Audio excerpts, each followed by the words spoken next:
got a new Samsung Galaxy S25 Ultra. And my umbrella. You see, now Brief with Galaxy AI learns my schedule to keep me one step ahead of my day. Activity stats, my diary, transport updates, and the weather. Thanks Now Brief. Pre-order the epic new Galaxy S25 Ultra at Samsung.com by the 6th of February and get 512GB for the price of 256GB. Operates as a price discount. T's and C's apply. Samsung account login and network connection required. There's cars and SUVs. Then there's vans and pickups. Looking for expert advice on your next vehicle? Our Toyota and Lexus business team are here to help. Whether it's electric, hybrid, petrol, diesel or hydrogen vehicles, our dedicated team offers comprehensive consultancy for large and small fleets. With our award-winning reliability, recognised by the What Car Awards, we keep your vehicles on the road and your business running smoothly. Search Toyota and Lexus Business to learn more. Lexus, awarded Best for Reliability in the 2023 What Car Awards. It's game day, and this is the home of Scottish football. It's Clyde 1 Super Scoreboard.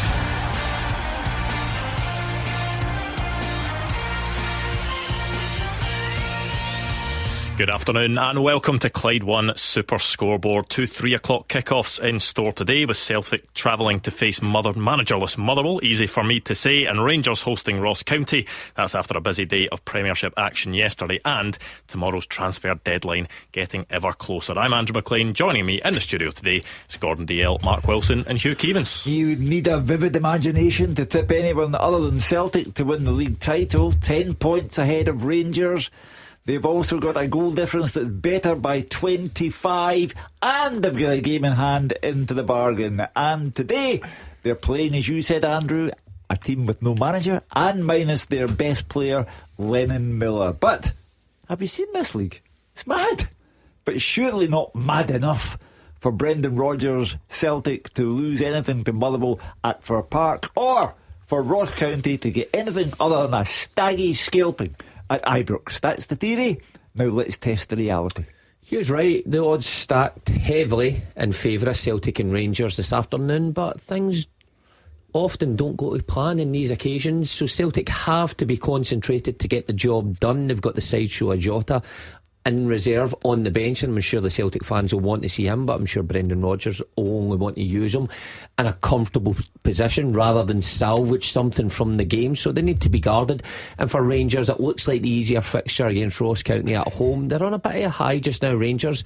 Results have changed since mid-January, and Philip Clement is enjoying a nice little period. Can they back Thursday night's Europa League win up with another one today to keep the coattails? Stolen David Friel's big moment. I can't believe it. You've revealed that Jota is not playing from the start. The postie was already with the news there. I was only joking. I was only joking. He might be playing. Tune in the next couple of minutes to find out from the postie at Fir Park. But no, I'm like the lads, looking forward to it. I think it'll be two good games. Fancy Rangers strongly at Ibrox.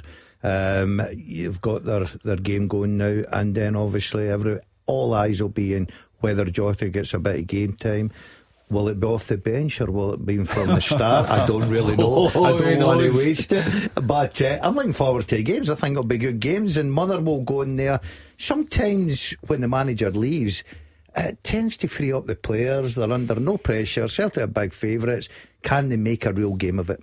You talk about the madness of this league, Hugh. You just need to look back to yesterday to see what happened in the Scottish Premiership. You've got Aberdeen, who were winning every single game, losing again to Hibs. Hibs on this good run. Hearts beating Dundee 6-0 away from home. You've got bottom of the league St Johnstone managing to beat St Mirren, who today have put out a statement because they weren't awarded a penalty in that game. And Dundee United in third place, but losing to Kilmarnock. Well, when he came in at first at St Johnstone, Simo Valakari, and the defensively they were shocking, and I renamed him Simo Harikari, but they are now becoming a worry for Ross County in particular, and Dundee have fallen to a league position now where they can't be counted out of those who are troubled by the thought of automatic relegation or the playoffs.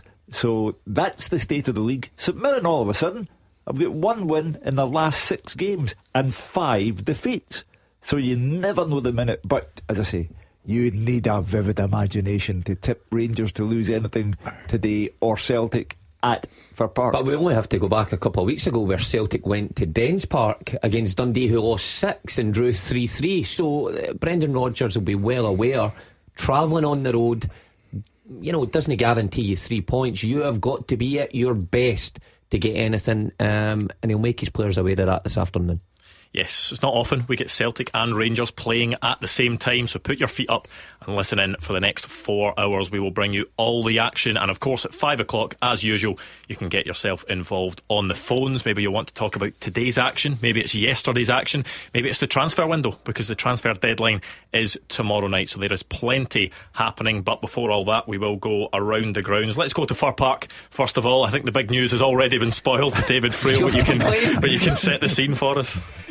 Yeah, the big Mark Wilson exclusive already, Andrew. Yeah, Celtic fans could get to see a second debut from Jota at Fir Park today. However, it won't be from the start. Brendan Rodgers, I think unsurprisingly, is named the Portuguese winger, new number 7 among his subs. Jota hasn't played in 6 weeks, and Celtic are going to give him some time to get up to speed. Brendan Rodgers has made 4 changes from the team that lost to Aston Villa in the Champions League, so he's just rotating his squad again. Alistair Johnson, Liam Scales, Arnie Engels and Yang all drop out. Tony Ralston, Cameron Carter-Vickers, Luke McCown and Dyson Maeda come in.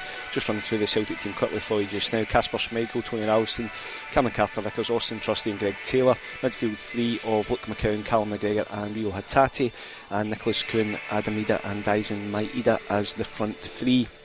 Subs for Celtic are Sinisalo, Johnson, Scales, Yang, Nawrocki, Kenny, Engels, Bernardo and Jota.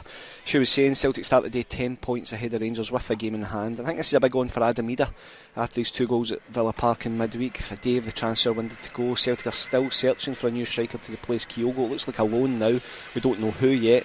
But I think Adam Ida is another chance to show he can really be the main man for Brendan Rodgers in attack. It's not really get going this season for him after his £9 million move, but great performance in midweek, and he also likes playing at Fir Park. Andrew, he scored 3 goals in just 2 appearances here. It's also a big day for Celtic captain Callum McGregor. He makes his 500th appearance for the club at Fir Park. I remember his full debut for the Celtic back in a glorified public park in Iceland in 2014 against KR Reykjavik. He scored that day, and he's since become a modern day Celtic great. I think it's fair to say he's won 23 major honours, and I'm sure Callum feels he's got much more to go.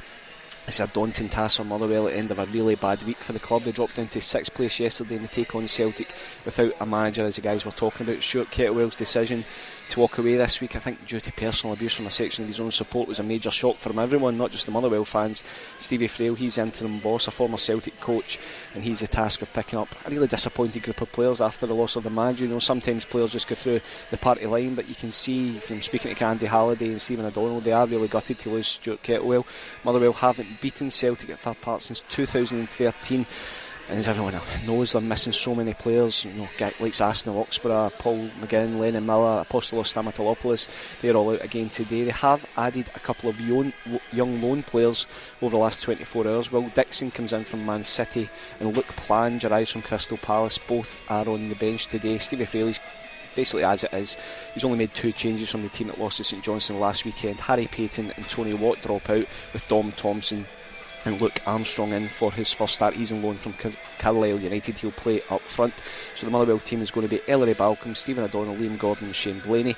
Marvin Coletta, Tom Sparrow, Andy Halliday and Dom Thompson will be the midfield 4, with Tawanda Maswanisi and Sam Nicholson in behind Luke Armstrong. Subs for Motherwell are Connolly, Bama, Davorth, Payton, Wilson, Watt, Andrews, Plange and Dixon. I'll just run through the Celtic team again. Kasper Schmeichel, Tony Ralston, Carter Vickers, Austin Trusty, Greg Taylor, Luke McCown, Callum McGregor, Rio Hatate, Nicholas Kuhn, Adam Ida and Dyson Maeda, with Jota among the subs. The referee at Fir Park is Nick Walsh, and the VAR is John Beaton. Yeah, from what we heard from Brendan Rodgers and from Jota himself this week, I don't think anyone really expected him to start this game, Hugh. No, but I do think that he will be brought in sparingly between now and Bayern Munich, because Celtic would want him to start that game, I think.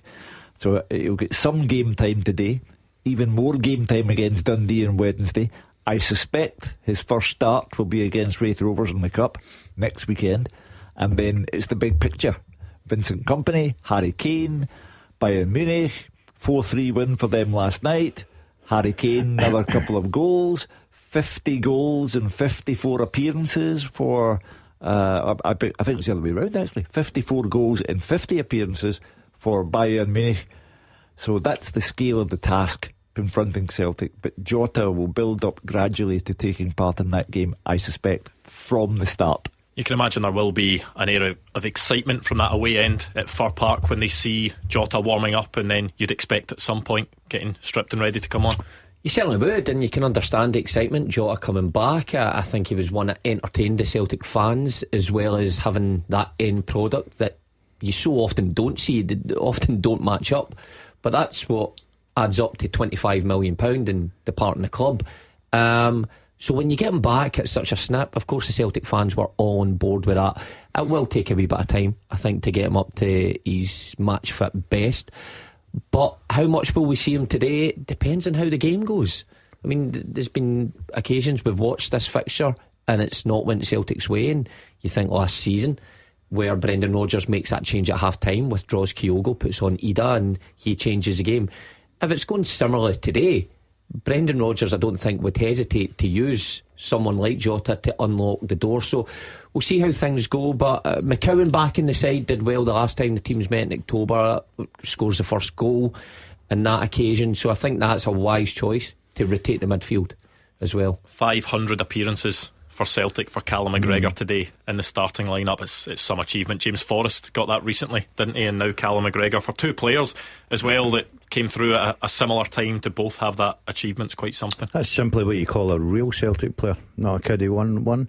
Yeah, fantastic. Was that aimed at anyone? It did seem like a bit of a dig, didn't it? It sounded like that. I did look to my right when I was saying it. But I've got to say, a great achievement. And by the way, let's be honest, the way he's going about his business, still plenty more to go. He's been fantastic since he took over the captaincy for Scott Brown. He's led by example. He's well thought of at Celtic Park, and he's had a brilliant career, winning many medals and trophies. I think the most important thing with regard to Callum McGregor is that he succeeded Scott Brown. Now, Scott Brown was a phenomenal Celtic captain and the heart and soul of the team. And for Callum McGregor to do it in that seamless fashion, there was never any question of, have they made the right decision?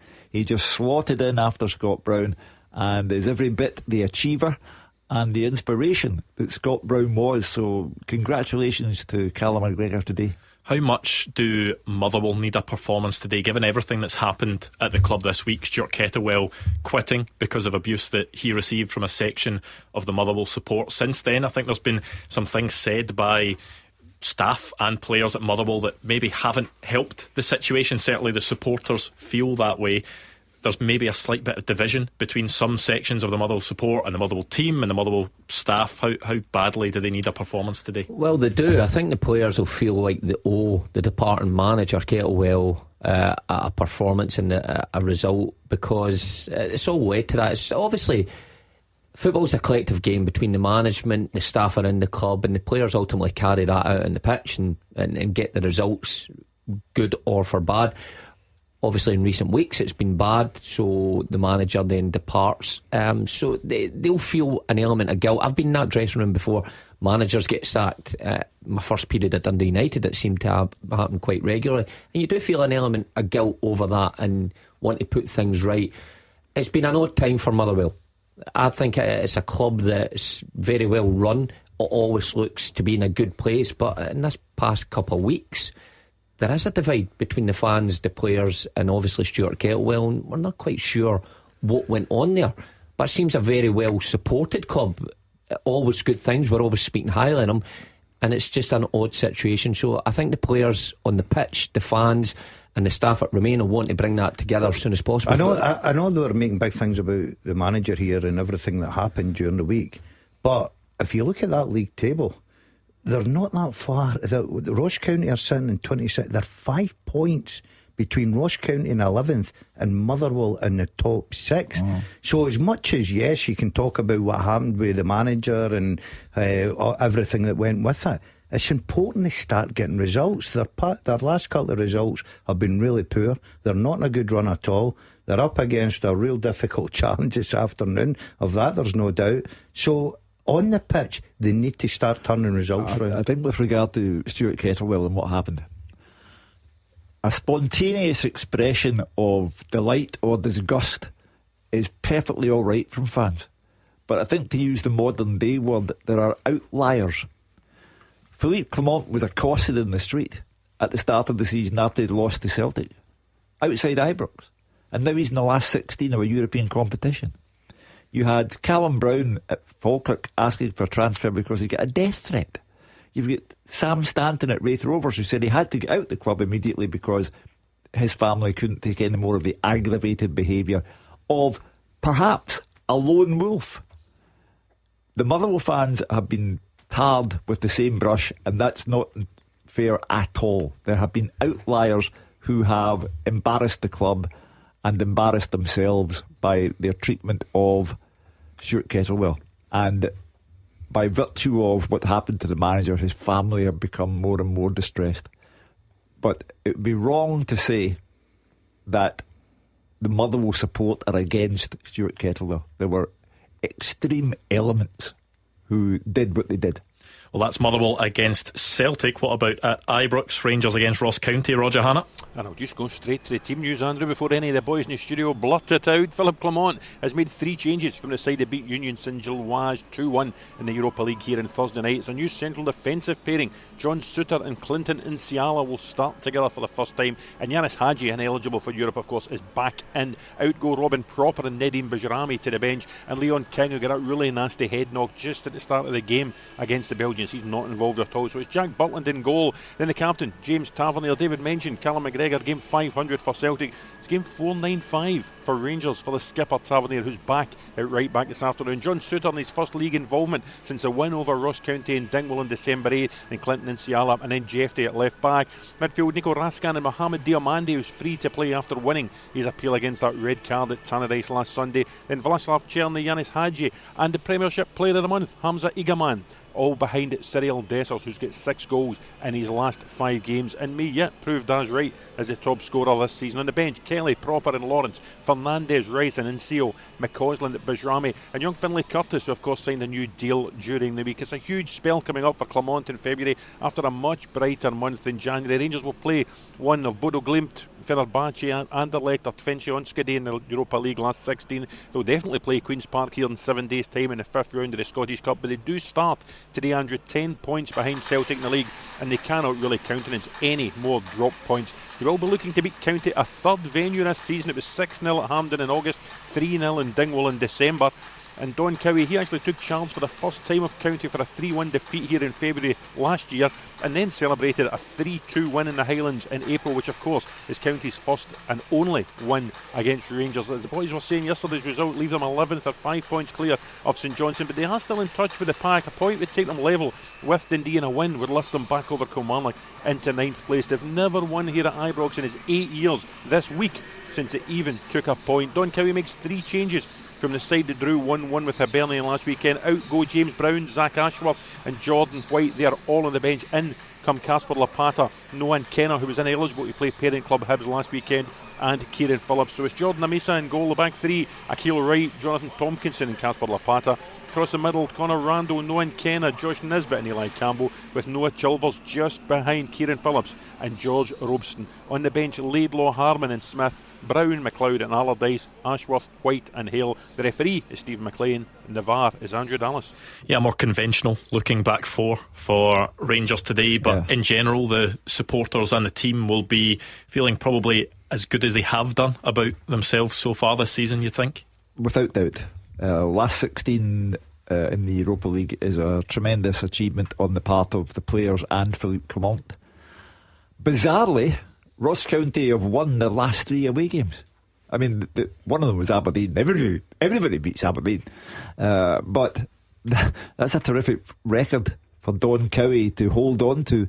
However, they have also lost 6-0 to Rangers earlier this season, and I would not be surprised if the score was in that vicinity today as well. Would you say that's, looking at that Rangers side today, that's the strongest 11? You know, I think Nsiala's in there with Balogun coming to. What do you expect? I think Nsiala's been absolutely brilliant since he come in. I don't think he's done anything wrong. I think he's grown on the fans as well. The fans have taken to him. You just look at the rest of the squad, especially that 4: Tierney, Igaman, Hadji and my favourite player of all time, Cyril Dessers. I told everybody that he would come good, and he's certainly doing that. I think he'll be a big player. I'd be honestly so shocked if they tried to sell him between now and tomorrow night 11 o'clock. But I think that with Hugh, I think Ross County could be in for a long afternoon. I wonder if the Rangers fans will see Fernandes. I thought he might have been in with a shout coming into the side today. Souttar's injury concerns, and Siala's been good actually since he's come in, so not surprised at that one. But a new signing, you always want to see them come in. I know he couldn't play, could he? Was it midweek did he play, or was he on the bench? But that's an interesting one. But see, when you look, Hadji, Tierney, Egeman and Dessers, that's the difference between Rangers now to what they were 2 or 3 months ago. There's real creativity, there's a spark there, there's a bit of excitement, and there's goals there. I think this will be a tough afternoon for Don Cowie. You look at Thursday's result against Union Saint-Gilloise, you look at that team which the Dazzler has said arguably Rangers' strongest team, and the growing emergence of this team, very badly criticised by their own fans in the early part of the season. And that's why Celtic can't afford to go to Fir Park and say, they don't have a manager, Lennon Miller's not playing, Jota's back, etc, etc. There's a job to be done at Fir Park, because the lead is 10, but if the lead were to go to single figures, then you're giving Rangers all manner of encouragement. So, as my old friend Sir Alex used to say, complacency is a disease. So the Celtic have to avoid complacency. Well, that is the lay of the land at both Fir Park and Ibrox. In the next part of the show, we'll bring all the guys in and take a look at some of the biggest talking points in Scottish football right now. This is Clyde One Super Scoreboard. I've got a new Samsung Galaxy S25 Ultra and my umbrella. You see, Now Brief with Galaxy AI learns my schedule to keep me one step ahead of my day. Activity stats, my diary, transport updates, and the weather. Thanks, Now Brief. Pre-order the epic new Galaxy S25 Ultra at Samsung.com by the 6th of February and get 512 gigabytes for the price of 256 gigabytes. Operates as a price discount. T's and C's apply. Samsung account login and network connection required. There's cars and SUVs. Then there's vans and pickups. Looking for expert advice on your next vehicle? Our Toyota and Lexus business team are here to help. Whether it's electric, hybrid, petrol, diesel or hydrogen vehicles, our dedicated team offers comprehensive consultancy for large and small fleets. With our award-winning reliability, recognised by the What Car Awards, we keep your vehicles on the road and your business running smoothly.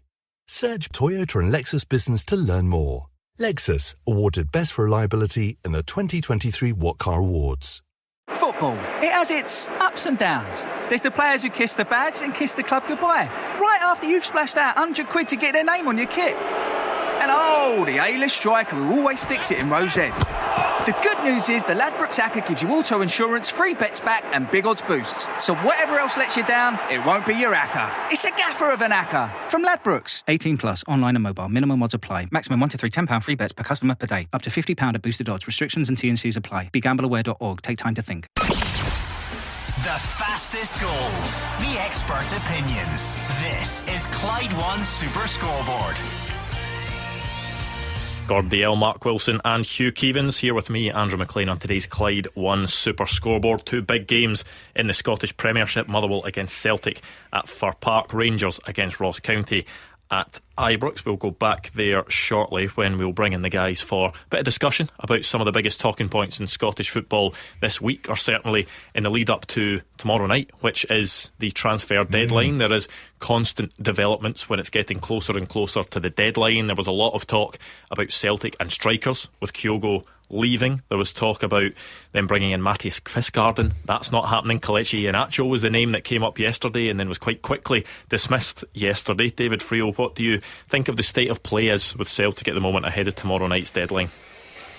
I think they're leaving it late, Andrew, to be perfectly honest with you. I think most Celtic fans were content with the sale of Kyogo, providing someone come in to fill that void, and Brendan Rodgers made it clear that's what he expected too. But I think it's clear now, that there wasn't just a ready-made replacement ready to come in the building, and Celtic still had to negotiate with a club or clubs over their top targets. Now it looks like Fiscarden and Leicester is a change of heart from either club over the next 24 hours won't be coming in. Iheanacho, there was live interest from Celtic as recently as yesterday morning. For whatever reason, that deal won't be happening. I think he's off to Middlesbrough now. But Celtic need a striker, and they've got 24 hours to get one, because otherwise I think it's a bit complacent. As I said, the Kyogo deal was good. I think Celtic got a premium for him because of his age and because it's in January, but it's only a good deal if you get a replacement in. And Celtic also need a left back. I mean, that's kind of been forgotten about because of the striker, but Celtic badly need a left back with Alec Valle going, so I think Celtic got a fair bit of work to do in the next day. Mark, how surprised are you with Brendan Rodgers coming out when Kyogo was leaving and saying essentially Kyogo had made them aware months ago that he wanted to leave the club, that this was a possibility he might leave in January?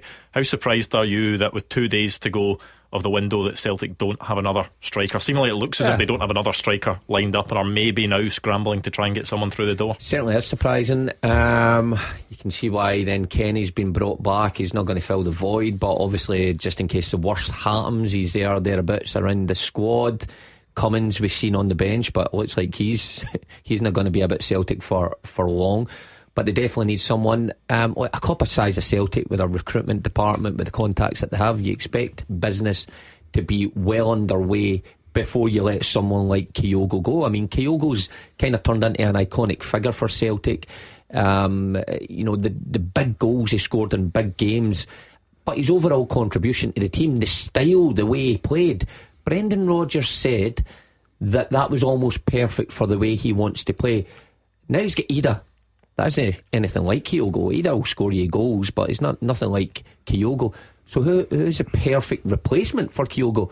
For that not to be close to being done, I agree with David, it is complacent. The logistics of the situation are perplexing.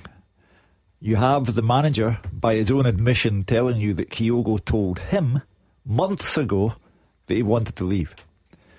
You would think that then you set the process of finding his replacement in train. But as David Peel said, here we are, 24 hours to go, nothing. And Celtic are in that hazardous position where everybody knows they've sold Kyogo and they're very anxious to get another one in, and that ups the ante, and Celtic are reluctant to pay what they feel is an inflated price. I think they paid far too much for Adam Ida under the same circumstances. They let it go until the last day of the transfer window and paid £9 million to Norwich City. With the greatest will in the world, Adam Ida is never a £9 million player. You can always read into what managers say and body language and that type of thing. I was at Brendan Rodgers' press conference on Friday, Roger Hanna, and previously when Kyogo had left, he spoke relatively openly about the need for another striker. He was asked about specific positions on Friday. He was asked about a striker, he was asked about a left back, and he was quite short, and he wasn't really wanting to give much away. I wonder if he maybe feels that the state of play is different from what it was a week ago. And listen, Andrew, every single manager, regardless whether they're in the Premiership or the Lowland League, will tell you they want an extra couple of players in. And Brendan Rodgers is no different. It's really, really strange. I can never remember a time like this, because if you look at all of Celtic's business individually, they all look good deals. Jota's back for a fraction of the money they sold him for. Kieran Tierney's coming home in the summer for nothing. They've got rid of Bernabe for a lot of money. They've got rid of Palmer, who was just sort of hanging about the place. They've got £10 million for a 30-year-old striker who hadn't produced as much in his last 2 seasons as he did in his first 2 seasons. So all those deals individually look really good. The problem is Celtic, with just about 30 hours or so of the window left, look weaker than they did going into the window. The bank balance looks better, but the squad looks thinner, and I think they'll need to do business tomorrow. The minimum requirement tomorrow will need to be a left back on loan and a striker on loan, and then I think they will start the long game of looking at summer targets. Before Alex Valle had left, Gordon, there was a couple of times where he was on the bench, Greg Taylor was being substituted off, and Liam Scales was the one that had been put on.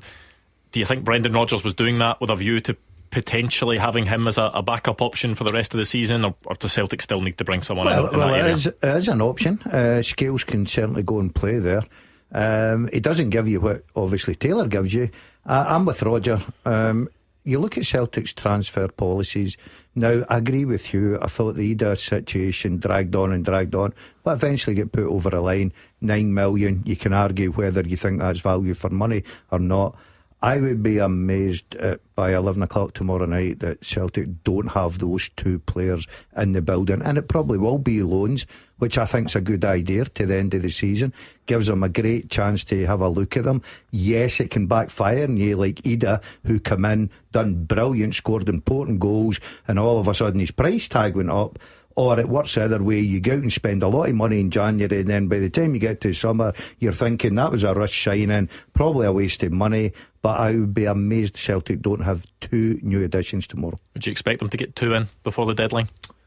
One, certainly a striker, I would say. So left back, I can see the need for it. I totally can. But look, he's got options here. Scales has played there. He's played there for Aberdeen as well when he went on. So, and you rightly said, Brendan Rodgers started introducing him there. Now, he wouldn't fit the model the way that Brendan Rodgers plays his left back, like what Taylor does or what Vi was capable, but he could get by. Montgomery's on the bench as well as another backup, and you've got Tierney coming down the line. But certainly a striker. You need someone to carry the weight of goals up front. The argument again, if they don't, is it an ultimate disaster? You've got Maeda there, of course, that will back up Ida, and you can chop and change him. So that's probably, his last step if he can't get anybody in. But you think a club the size of Celtic would have something close to being done by tomorrow night? There's been an assumption that Daisen Maeda will fit in there, but that's not really a solution to the problem on a long-term basis. If Ida, heaven forbid, for Brendan Rodgers, should get a hamstring injury, there's nobody. There's no other conventional striker. Johnny Kenny has promise but is inexperienced, and there's domestic games, there's a European campaign still ongoing, so Celtic do have to get serious about this and get someone in. Adam Ida, with the best will in the world, scores once in a while. With regard to Kyogo, he scored once every 2 games. Adam Ida scores once in a while. The only thing is, we're jumping the bandwagon here. I take on board what Hugh's saying about Maeda, right? Because his performances this season have been very good from the wide areas where he's a real threat. But he can play through there. There's no doubt if Brendan Rodgers went into a big game, he would have every confidence. And I think obviously he can be a real threat from the centre forward position. Then you've got young Kenny. Hugh, I totally agree in the sense that Ida, up until the other night there, was getting a lot of criticism. People were saying that Kenny should jump ahead of him, a £9 million player, ahead of him in the pecking order. He answered that at Aston Villa. It's up to him now to go on that run. Now, we've seen him when he come up at first. He's capable of getting goals, big goals and regular goals. So he's got to start today. He's got off to a great start down in Birmingham. He's got to add to that today. What about Rangers, Roger? Because it's maybe been a bit quieter, a lot more about outgoings than incomings. Rafael Fernandes on the bench today. Would you expect Rangers to be busy ahead of tomorrow's deadline? In a word, no. I think Patrick Stewart, the chief executive, when he spoke earlier in the month, sort of flagged up there would only be 1 or 2 newcomers in the door. Rafael Fernandes has come in on loan from Lille already. He's on the bench again this afternoon, Andrew. Could there be one more? I'm going to say it's unlikely. Transfer deadline day, lots of things can happen, but as we stand here, I think Philippe Clement is of a mind now that he would only do something if he felt it was right for the squad. And I think he's also of a mind, he wants to have a look at some of these younger players. On the bench again today, Bailey Rice, Paul Nseo, Finlay Curtis, who got that new deal through the week. I know in the last couple of games Zach Lovelace has come on. He teed up the clincher at Tannadice last week. Both him and Nseo finished the game against USG here on Thursday night. So I think he now wants to have a look and see whether these young men are going to be capable of playing a substantial role in the team going forward. The squad, he has still got a couple of players to come back from injury as well. You wonder, Dujon Sterling will come back, Leon Balogun will come back, etc., to add a little bit. I would say never rule it out, but I'd actually be quite surprised if Rangers get somebody in tomorrow. What area would Rangers be looking to strengthen before the deadline tomorrow if they are going to? I'm with Roger. I look at that squad. He's got players coming back. He's brought players in. He's got players that are now playing to their form. Everybody looks at guys like Dessers, Igaman and everything. I think the recurrence of Rangers form is down to two people for me. I think they've set the tone. Two midfield players. I think Raskin, since the last few months, has been excellent.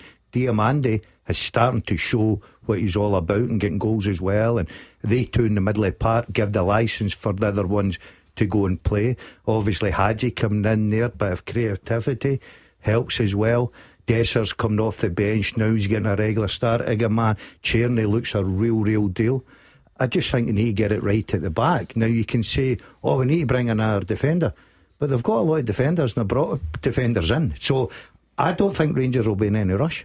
Rangers have looked a bit bare at times, but it's almost come down to two things specifically: A, injuries, and B, the choices of who was in the European squad at the start of the season. It means Rangers have been forced to play players out of position.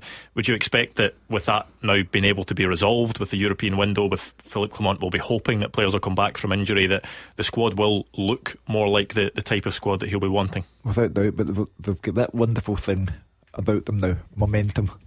Europe has given them an added boost, and Tannadice, we all highlighted the away form, which was pathetic, but at Tannadice they got the job done and then some, and against USG midweek, and I suspect they will win convincingly today.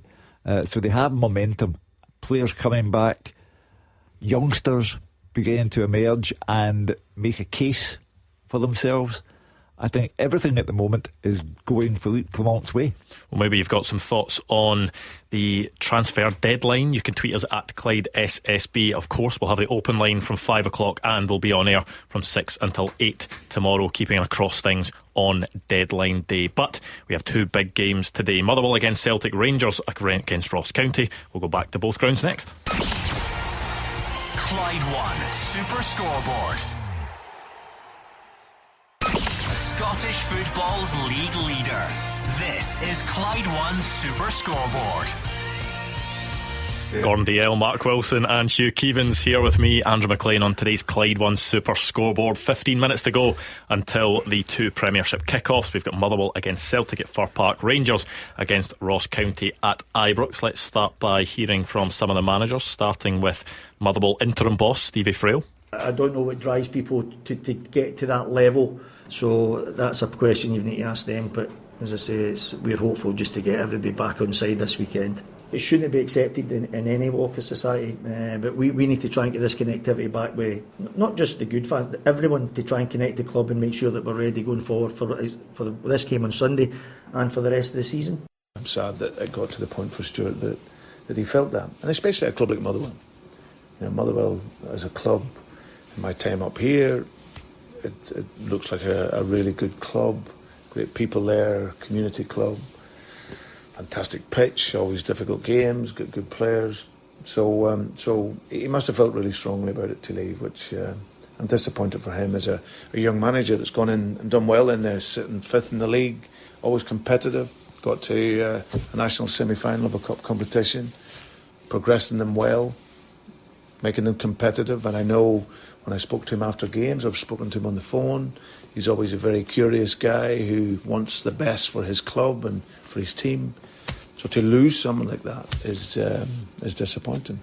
Yeah, what would you expect the atmosphere to be like amongst the home support at Fir Park today, David Friel? It's very quiet just now, Andrew, to be honest with you. There's a lot of noise coming from the Celtic fans. I don't think I've ever seen a substitute get such a reception as Jota just did a minute ago, and he was over at the fans giving it the full "I'm not worthy" treatment. It's quite a small Motherwell crowd just now. I think most of the fans are just kind of filling into the stadium at the moment. As you said earlier, it seems a bit divided. I know Stevie Frail was talking about the unity and trying to bring everyone together, but I think a lot's happened in the last couple of weeks, and it's not been a great atmosphere around the place. Talking to a couple of guys behind the scenes, and I think it's been a really, really tough time for everyone. And as I said earlier on, the players were devastated to lose Stuart Kettlewell, and all the staff were as well. So yeah, Motherwell just need to move on now. There will be a new manager in place soon, I'm assuming. But for just now, I think the club need to come together and forget this division that's clearly there at the moment over the circumstances behind Stuart Kettlewell's departure. Yeah, as brutal as football is, it continues to move on no matter what's happening. Stuart Kettlewell not the Motherwell manager today because of circumstances that have happened over the last couple of weeks. Motherwell need to go out and put in a performance today, Hugh. The problem is that Hearts are 1 point behind them, and that Motherwell will drop out of the top 6 very shortly. And at that time, things intensify. The negativity intensifies because they're bottom 6 and fans start to get exasperated by that. Difficult afternoon for them. On the face of it, Andrew, I cannot make any logical case whatsoever for Motherwell getting anything out of this game other than Scottish football's daft.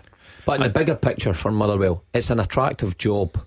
Now, they said they've received over 100 applicants, and you can see why. They are still sitting in the top 6 as we speak just now. Okay, they've had bad injuries this season, but they've got a big squad. I think Daz has mentioned before, Stuart Kettlewell has been backed in terms of compiling that squad and good players in there. So a new manager has a lot to work with. And for the players today, well, it's not a free hit. Sometimes you think the manager's away, we'll take this a bit easy. The players' livelihoods are at stake. They will know the new incoming manager will be assessing this and watching this. So they have to, go about it the right fashion. And they've got Stevie Frail there, who's a very good coach to guide them. But a new manager coming in, it's a good club to walk into. I've always said in my life, forget the past, learn from the lessons. I've got to say that, and you've got to move forward as Motherwell. You can't keep talking about Stuart Kettlewell. It's all, and we touched on it earlier. They're in 6, and you would think that was comfortable. It's not, and they're playing Celtic today, and I think the boys will probably go for Celtic for an away win, which rightly so. So all of a sudden that table is getting closer and closer at 11. They'll get a new manager in. I think the Motherwell board, there's another example how good they are. They brought in a lone player from Manchester City. Motherwell must have a squad round about 33 players just now, right? That's massive for a club the size of Motherwell, which shows you that Motherwell are trying to do everything. And the reason why that squad's so big, Andrew, is simple. Is the fact that they've got so many injuries to key players, really key players, which is causing them a bit of problems just now. So the Motherwell board are trying to do everything they possibly can, whether it was Stuart Kettlewell, whether it's Stephen Frail today, but they need to start turning it around the pitch, but it's got to be difficult this afternoon. This is probably quite twisted logic. Is it maybe better for Motherwell that they're going into a game today where there's not a lot of expectation? Would it be tougher for them if they were going into a game against a team in the bottom half of the Premiership where the fans are expecting them to win, and if it doesn't go well, then it might turn sour again? Yeah, the most committed Motherwell supporter in all of North Lanarkshire doesn't expect to get anything out of this game today. Therefore, you're right, you have the proverbial free hit. Had they been playing Ross County today, it would have been a different story. But as I say, if Celtic don't come back from Fir Park at 5 o'clock tonight with all 3 points, they have made a monumental blunder. David Frail mentioned that we saw the pictures on TV of Jota getting the praise from the Celtic fans when he was out warming up there. Needs a barber's, doesn't he? I mean, that head of hair was quite remarkable. Yeah, it's very rare that you see a substitute going over in his second spell and getting that sort of ovation. But there's just always been that connection from Jota and the Celtic fans. Obviously, away from the pitch, I think Jota plays a part well on social media and certain things to get Celtic fans on side. That's all part of the gig, I guess. But what's really important is when he's been on the pitch for Celtic, what he's produced: goals, assists, entertainment. If you're a Celtic winger and you're playing like that, the Celtic fans are always going to love you. I'm delighted Richard Gere lookalike next to me is giving Jota a bit of what was that you said about him just before he couldn't get down the tunnel, his hair was up big there. He certainly needs a barber. Let's hear from both managers involved at the game at Ibrox, Don Cowie, but first Philippe Clement. I think it's for everybody clear, if you don't have good performances, because it's about 8 games in Europe, you cannot land at that spot. So there's been a really good performances in Europe. Also in the league, with our home record, we did really good things. But in these away games. We lost too many points, so those are things to work on the next couple of months. But a lot of positive games the last months, and the Old Firm also winning it that way. So we need to continue. You see, everybody sees also more and more the new guys who came in, that they are growing and getting better, also the guys who were here. So this team is growing, and that's clear for everybody. We want to progress than what we did last year. That was 11th place in the playoff, and that's always the goal. Be in the Premier League, we understand the challenge of that, and that's the goal first and foremost. Yeah, there were at times this season, Roger, where it looked as if it may well be the end of the road for Philippe Clement. Certainly there was a big section of Rangers fans that felt that way, but the last few weeks have maybe had a different feeling about them, especially the last few days. Yeah, I probably agree with that, but you could also say that about the captain, James Tavernier. I think there were times this season it looked like the end of the road for him. Yanis Hadji, when he couldn't get into the team at the start of the season, it looked like the end of the road for him. And Cyril Dessers, you can throw his name in as well. At the start of this month there was so much speculation that he might be away, and yet you reach the last 24 hours of the window, Tavernier is nailed back in the team, back in it right back today. Yanis Hadji, who wasn't European squad, will come in and play a key role, you would imagine, today. And Dessers has managed to sort of squeeze himself back in as the first choice number 9, 6th in the last 5. Igaman's now playing a kind of wider role. Danilo's obviously injured, and there's been something of a transformation for quite a number of the personnel here at Ibrox. Yeah, don't get me wrong, Rangers still, of course, 10 points behind Celtic in the league table, but Roger talking about those comebacks in terms of individuals, the manager, the captain, Yanis Hadji, Cyril Dessers is probably the most recent. He's got 6 goals in his last 5 games, and probably midweek was maybe his best performance in a Rangers shirt. I know everything's easy with the benefit of hindsight, but the manager has been all over the place this season. Tavernier has been all over the place this season. Dessers has been all over the place this season. The fans have flip-flopped their way through the season. They wanted Clement out, they wanted Tavernier out, and out of all this chaos has emerged a proper looking Rangers team, and the ones they wanted out are playing well. Tavernier, whether you play him at full back or centre back, doing the job. Dessers, magnificent goals at Old Trafford among them. So, as I say, for Philippe Clement, everything is going his way, and Don Cowie and his players will pay the price for that this afternoon. I suppose it is a lesson in just taking these things with a bit of caution, because if it can flip one way, it can easily flip back the other way. Rangers will need to approach this next section, sort of second half of the season, and make sure they continue in the way they have in the last few weeks. Yeah, the fixtures are good, and the fact they've come off a terrific Thursday night. They're still probably on a high from that. They play a team that's sitting in 11th at home with what I said earlier, probably the strongest team that he's started, and probably Rangers' strongest, for me, starting 11. You can argue the centre back, whether Balogun's involved in that. So I don't see them slipping up today. I think the Rangers fans going along to Ibrox expect a big performance and a few goals, and I think they'll get it. Well, that is all the build-up from Fir Park. Motherwell against Celtic, Ibrox Rangers against Ross County. We'll get those games underway next. This is Clyde One Super Scoreboard.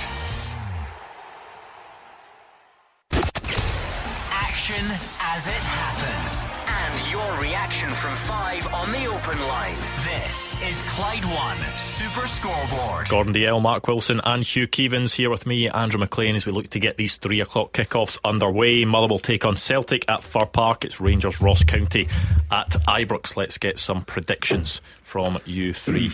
Well, for me it's soap opera Sunday, and the soap opera is home and away. Rangers home win, Celtic away win. Yep, I'll go 3-0 Celtic, and I'll go similar at Ibrox, 3-0 Rangers. Any surprises from you? Yeah, I'm going to go a draw at Fir Park. Players always get that response, and I'm just want to be a bit different, right? So I'm going to draw, and I think Rangers will win. You certainly are different, because you said Motherwell would win in the commercial break. Yeah, so I changed my mind with that one. Clyde One Super Scoreboard. Goal flashes with M&D Green Pharmacy. Get your essential medicines and vaccines before you head off on holiday. Underway in the 3 o'clock kickoffs. Of course, it is Motherwell is the venue for Motherwell Celtic, Ibrox for Rangers against Ross County. We were just saying there during the break about it being Groundhog Day. Thought we'd get a discussion on it, and we ended up just having to explain to Gordon Dalziel what a groundhog is. So the discussion just went the actual groundhog, what the film is, everything.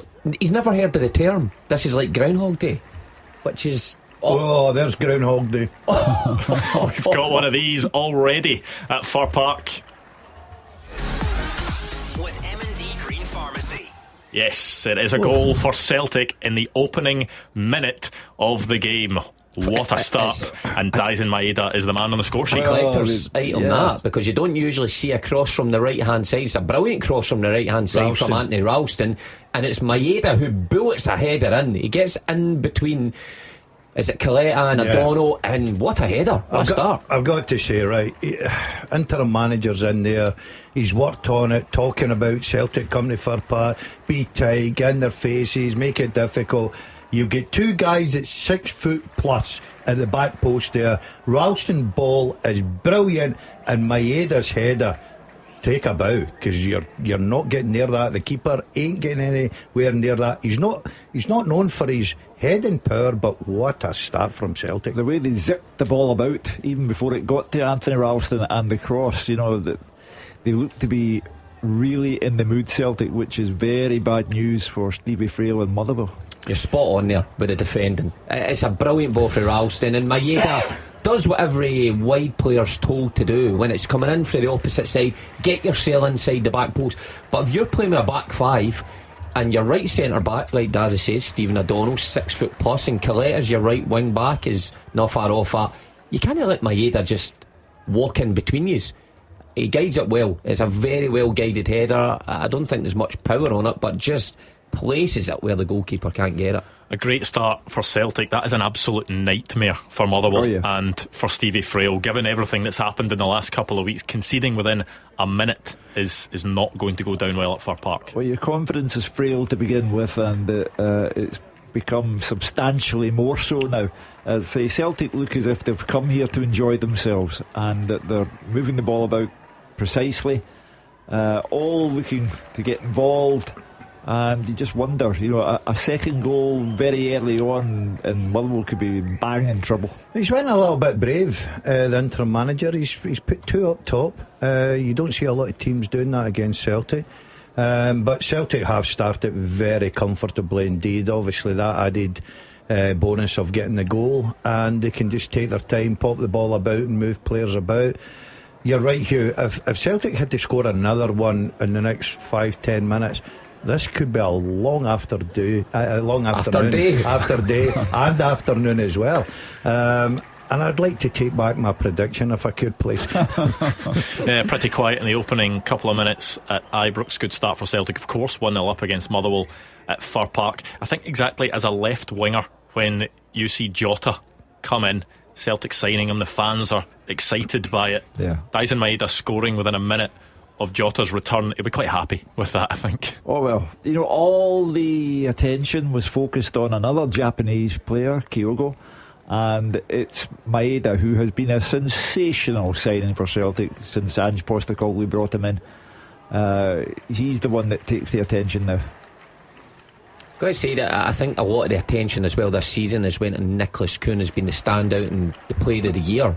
But Maeda, I think, is having his best season, and I think has he already matched himself or maybe surpassed himself in terms of goals and assists from last season. Yeah, so he's got to be in the running. He's been a real standout for Celtic this season, that left hand side.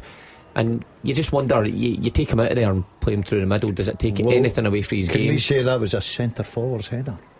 It was a centre forward, that's a nice cliche. You would call it, as I like to say in this game, call it a centre forward's header. Back to Groundhog Day, by the way. Have you never heard that term ever? I don't. You've never heard of the film? You've never heard anyone say the phrase Groundhog Day? No, I don't really. And you don't know what a groundhog is? It's a hedgehog. Is it? Is it? By the way, it's a larger. The only reason I know that is because you were describing it to me, and I've got a funny feeling. I said it's like a beaver, but you. Oh yeah, okay. That's plenty. That is plenty. I know what that looks like. I know what that. I think County are playing a 4-4-1-1 with Akio Wright in midfield today, just quite defensive at Ibrox, which you'd expect them to do, to go there and try and sit in and just... They're there purely and simply for damage limitation, nothing other than that. As I say, they have, and all credit to them, won 3 away games on the bounce, but they're there in Govan to be about damage limitation, that's all. Yeah, Celtic still dominating at Fir Park. Another ball being whipped into the box there by Rayo Hitati. The header by Austin Trusty goes wide of the mark. Hitati took a well, Celtic. Yeah, he has, but I think Brendan Rodgers, I know there's only 6 minutes on the clock, but you always want a good start, especially when you're away from home. Motherwell lost their manager. You don't know the reaction of the players, what Motherwell got to do, but they got off to the perfect start. Corner to Rangers. It was Jeffrey with a cutback, and that was cleared by a Ross County defender. Will go out for a corner to Rangers, so they'll have their first chance to whip a ball into that Ross County box, see if they can open the scoring themselves. Schmeichel tried to be a bit clever there, almost get caught with the ball at his feet by somebody who looks as if he was in Jethro Tull before he Armstrong. That's Grizzly Bear, isn't it? Luke Armstrong, the new Motherwell striker. Is this his first appearance? Is it? It's quite the beard, long hair, beard. It's a strong look. And he's actually won a corner there because it ricocheted off him. Where's he from? Is he? I think they signed him from Carlisle. No, I think he's English. He does like you were going to say Scandinavia. I thought he's a Viking. He does. I was waiting for a ship turning up there at Fir Park. His company car. I mean, the name Luke Armstrong isn't overly Scandinavian, is it? Well, Louis Armstrong, wasn't he? Motherwell. Oh, by the way, what a ball in. Yeah, really good whip delivery from that Motherwell corner. Stephen O'Donnell, was he nearly getting onto it at the back post, but it just whipped right across the 6-yard box. I mean, no one actually got a touch on that. You were talking about the Motherwell defending when Dyson Maida scored, but the Celtic defending there, Daz. Yeah, but to be fair, it was a good quality ball. I agree with Mark. I think Stephen O'Donnell could have probably done a little through bit himself. Yeah, if that was you, that'd be a diving header. You don't see many of those these days. Do you know something? It's a dying trade in the game. A diving header. I'm being serious. A striker like yourself would have probably thrown himself at that, but Stephen O'Donnell stood him. I think you're right. It's a great ball across the 6-yard box. At least it's encouraging for Motherwell, because Celtic were dominating the player in the early stages, and at least they got up the park, they forced a corner. Game's settling down a little bit now. Yeah, that Rangers corner came to nothing. Akio Wright headed away. Let's do this, shall we, Hugh? Okay. The first half teaser with the scottishsun.co.uk/football for the best football news and opinion online.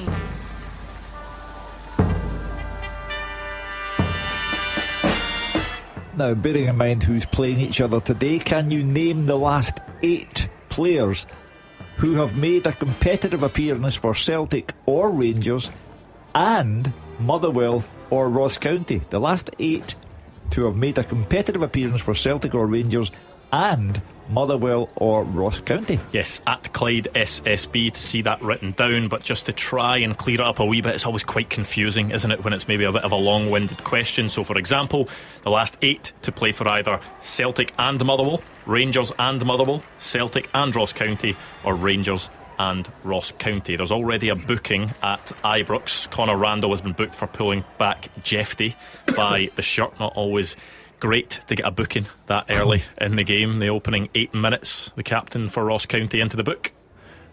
Maybe looking to get an early cut, as they say. The old cliche, it's going to be a long afternoon for him. Yeah, there's one right away for us. Give you a clue. A baby Jota, he's here. You got it? You got it? The opposite for him. Yeah, but he's got a centre circle in the middle of it. And they sing a song about him. Roger Hanna saying it's going to be a long after day for Conor Randall now. I tell him he'd just to quiet down a wee bit.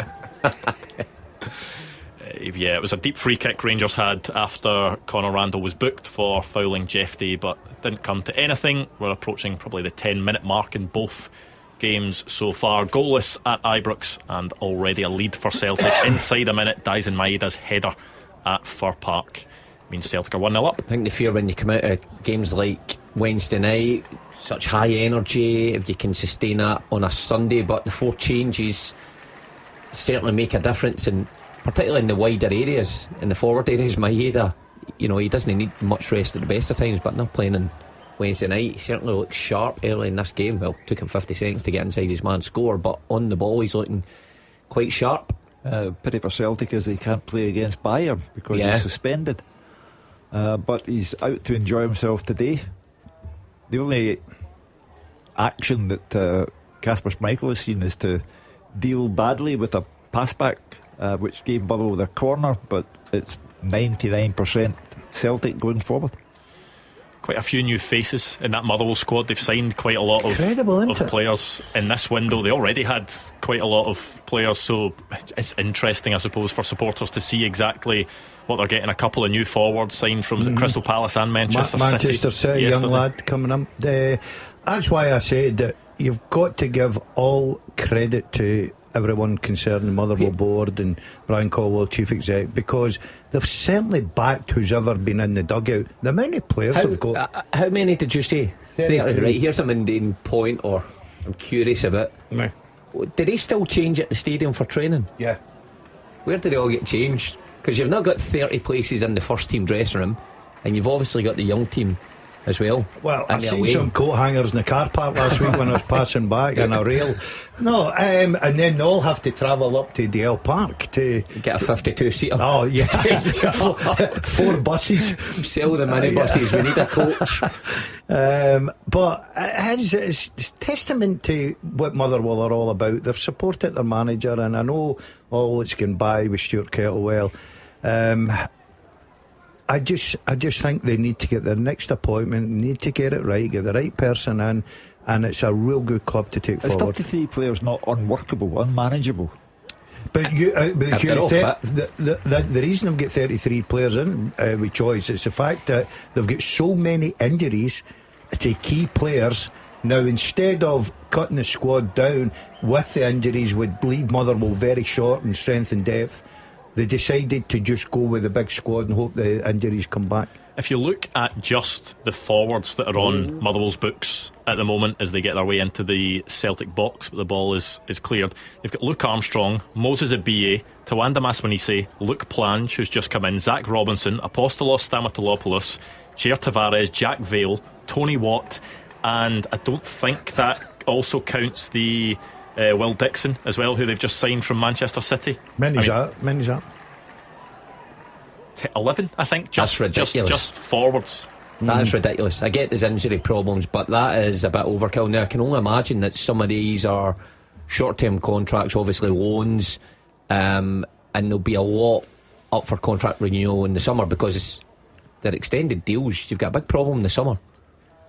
Shift some of them. Yeah, Ross County have a free kick 25 yards out. It was a challenge by Nicholas Raskin on Josh Nisbet. I'm looking at Daizen Maeda. The work he puts in is incredible. All over the park, front and back. It looks as if he's suffering withdrawal symptoms. He missed playing football on Wednesday night, and he'd been counting the minutes till he got on the park today. Without doubt, he's the goal scorer and the best man for Celtic so far.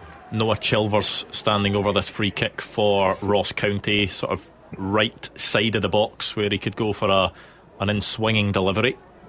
And these are the types of opportunities that Ross County will hope that they can make the most of. It's swung into the Rangers 6-yard box, but it was missed at the back post by George Robiston. Credit to Motherwell, they've survived the shock of the early goal and they're in with a chance themselves now. It is Luke Robinson trying to find that cross. Luke Armstrong, trying to get that cross, and it will be another corner to Motherwell. The last one was dangerous. Can they do the same again? That's when he does well there, because he just holds on to it long enough and then plays the pass to allow Armstrong to get 1-on-1 v Trusty, and they'll be looking for a similar corner kick right across the 6-yard box. And swinger mark that left foot. Well, Yanis Hadji testing Jordan Amisa, but it's a save by the Ross County goalkeeper. An angled shot pushed out by him. Had a good game up in Dingwall against Celtic, didn't he, Jordan Amisa? Yeah. Just after he'd come in. There will be a chance for Motherwell to whip this corner in again. Celtic be a bit sloppy at the back, I think. Yeah, this one doesn't beat the first man after a good delivery first time round. Callum McGregor in his 500th appearance with the clearance. And Thompson's just come in as well, has he? This is his debut. Where's he from? Of an English team. Good shout from you. Will it be? That's what Motherwell tend to shop in, isn't it? It's like me every week in Motherwell, a Mazda. Oh, no, you weren't telling us that this morning. Yeah, but I had to go there for a reason. Do you keep that quiet? Yeah, I think he'd left Blackpool as a free agent. So he's joined on a free transfer. So he has a permanent signing, but just until the end of the season. So as you say, there are loan deals, there are short-term contracts amongst those players that have come in. Well, that's an example of the gulf that exists between these two teams on the park here. You've got a multi-million-pound Celtic and guys that we've never heard of and having to Google to find out where they've been. Left wing back for Motherwell, Ewan Wilson, he was struggling a wee bit, wasn't he? Yeah. Some of the fans getting a wee bit of stick. He's done well for a young lad coming in, scored a good goal against Aberdeen, was it a couple of weeks ago? But had a shocker against Hibs at Easter Road. So sometimes you need to just take them out and put a wee bit of experience in. Can just happen sometimes with young players, because he was quite impressive at the start of the season, but just finding that consistency is maybe tough. Jordan Amisa does well here to hold a Tav corner in a crowd of players. James Tavernier's corner whipped in, Jordan Amisa managing to Are we a bit get a hold of surprised, it. Hugh, that we've not heard a goal from Ibrox? Were you looking for an early one like Celtic? Yeah, without doubt. I thought and still think that Rangers will win by a bigger margin than Celtic will beat Motherwell by at Fir Park. But I'm surprised it's gone this length of time. I thought they would pick up where they left off against USG in the Europa League, but so far not the case. And Celtic, after the whirlwind start, the whirlwind has died down. I think they've been patient. I think Motherwell's starting to grow into the game, but I think Celtic are still comfortable here. We've not seen Ida for... He needs to knock that back. To Maeda. It's a good ball again. Picks out Ida. They only cost 9 million. Yeah, it was a deep cross from Anthony Ralston, and I'm not sure, is he trying to maybe head that back across? Is he going for goal, Adam Ida at the back post? But certainly the better option looked to be back across the box for the options there, but goes easily into the arms of the Motherwell goalkeeper. Yeah, as I say, you got the early goal, terrific goal it was, but not much in the way of goal-mouth action since then. Goal flashes with M&D Green Pharmacy. Well, you said you were surprised there wasn't a goal at Ibrox, but there is one now. Rangers 1, Ross County 0. It was a Václav Černý shot that was pushed away by Jordan Amisa, and Yanis Hadji was on hand to put Rangers ahead. Good play by Václav Černý. Off the right, as you expect from him, cutting in on his left foot. The shot saved by Amisa, but the goal for Yanis Hadji. Rangers 1-0 up at Ibrox. The dam has burst, and I think it will now be 4 or 5. But I'm just watching Motherwell. You know, they are very much in this game, and Celtic need to be wary of anything foolish. There is going to be a VAR check for a potential offside. I'm not sure whether it was Václav Černý when the ball was initially played down to him, or whether it was Yanis Hadji in the middle. Quick check, goal given. Rangers have the lead against Ross County. Here's one for you, who I'll throw this out here. You talk about you're having a go at Ida there at £9 million. Černý has been terrific, hasn't he? He's been really good, especially now. He's really living up to his reputation. Would you spend 6.5 if you had it on him? I think Rangers should do. I think he has been integral to everything that has happened of a positive nature. I think he's worth 6.5. Rangers would have to sell to buy, possibly, or would the European earnings cover him?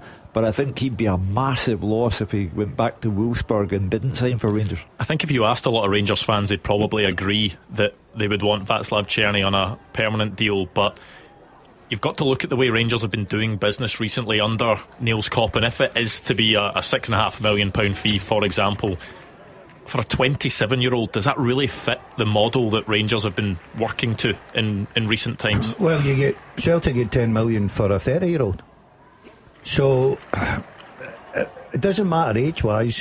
Is Václav Černý going to be able to do what Kyogo's done in the next 3-4 years and command that type of fee at the age of 30. It's different because obviously Kyogo was a goal scorer, caught all the headlines, but this guy has been in top form lately, and by the way, still scoring goals and creating goals as well, as we've seen this afternoon. So at 27, I'm not saying he's not worth it, it's just whether Rangers think that's the right. I totally understand where you're coming from, but as much as you're saying, right, okay, the model now is to get younger players in, develop them, probably sell them on and start making money down that way, but I still think you've got to look at your 26 and 27 year old players that are so important to your squad and important to bringing the young ones on. You imagine the team without him, and he leaves behind a considerable hole in the team.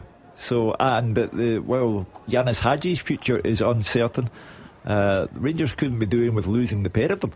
I think particularly when you have him on loan and you have a look at him for a season and see what he can contribute, then that's less of a risk, that 6.5 million, to upset your model, if you like. But if you're looking back at some of the other signings that have just been money splashed on them, then of course Rangers aren't or shouldn't go down that route again. But if you've got your tried and tested, I think that's acceptable. Well, he is giving Eli Campbell a torrid time so far today in the opening 20 minutes or so at Ibrox, going one way then the other, getting the cut back to Hamza Igaman. That one goes over the bar.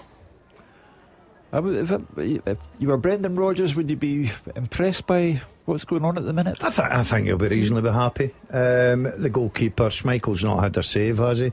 They've had a wee half, well, I wouldn't even call it half chance, but they've robbed Motherwell here. Didn't have enough players in the box. Look, when you go off to a good start and you go 1-0 up and you're dominating the game, everybody thinks it's just a case of how many goals are going to come next. Motherwell have settled in defensively. They're getting people behind the ball, they're plugging those gaps. Celtic there, McGregor giving the ball away cheaply, but you're still 1-0 up away from home. I think Brendan Rodgers would be reasonably happy. I'd have a few off by now. Should we I'd have the 11 centre forwards on Motherwell. Should we take a look at the teaser again, Hugh?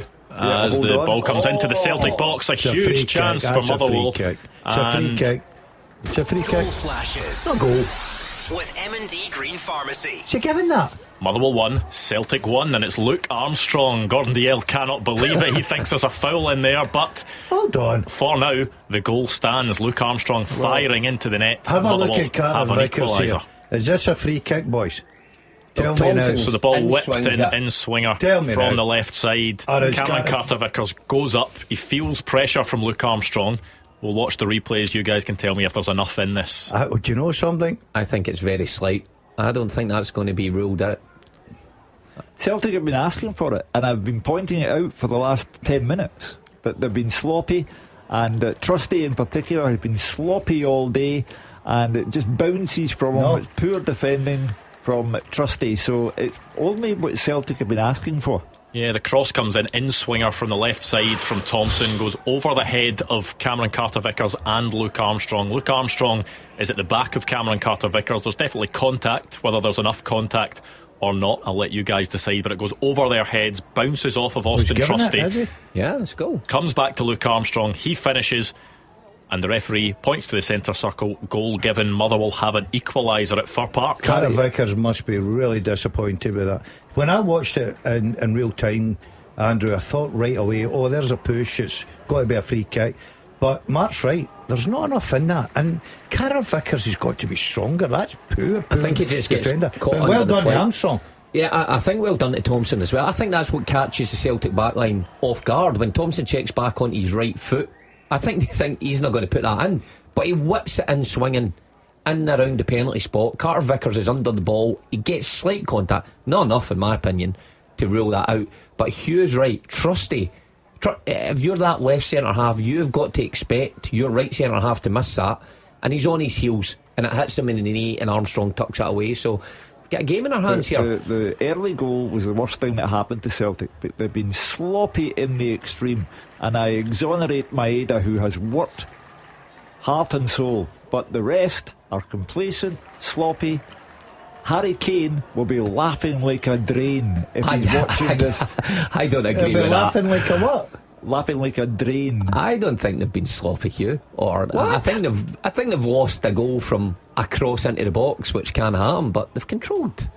the game since. Do you also think Harry Kane's spending his Sunday afternoon watching proceedings at Fir Park? If he was ultimate professional, he should be. Yeah, free kick on the edge of the Ibrox for Rangers, a pull on Cyril Dessers. So you'd expect that's James Tavernier range. Celtic play like that in the Champions League against Bayern. It'll be the first time they'll lose double figures. So, in what respect? Where are we getting at here? Where's the Sundays in form? Right, we'll get back to that in a second. Goal flashes with M&D Green Pharmacy.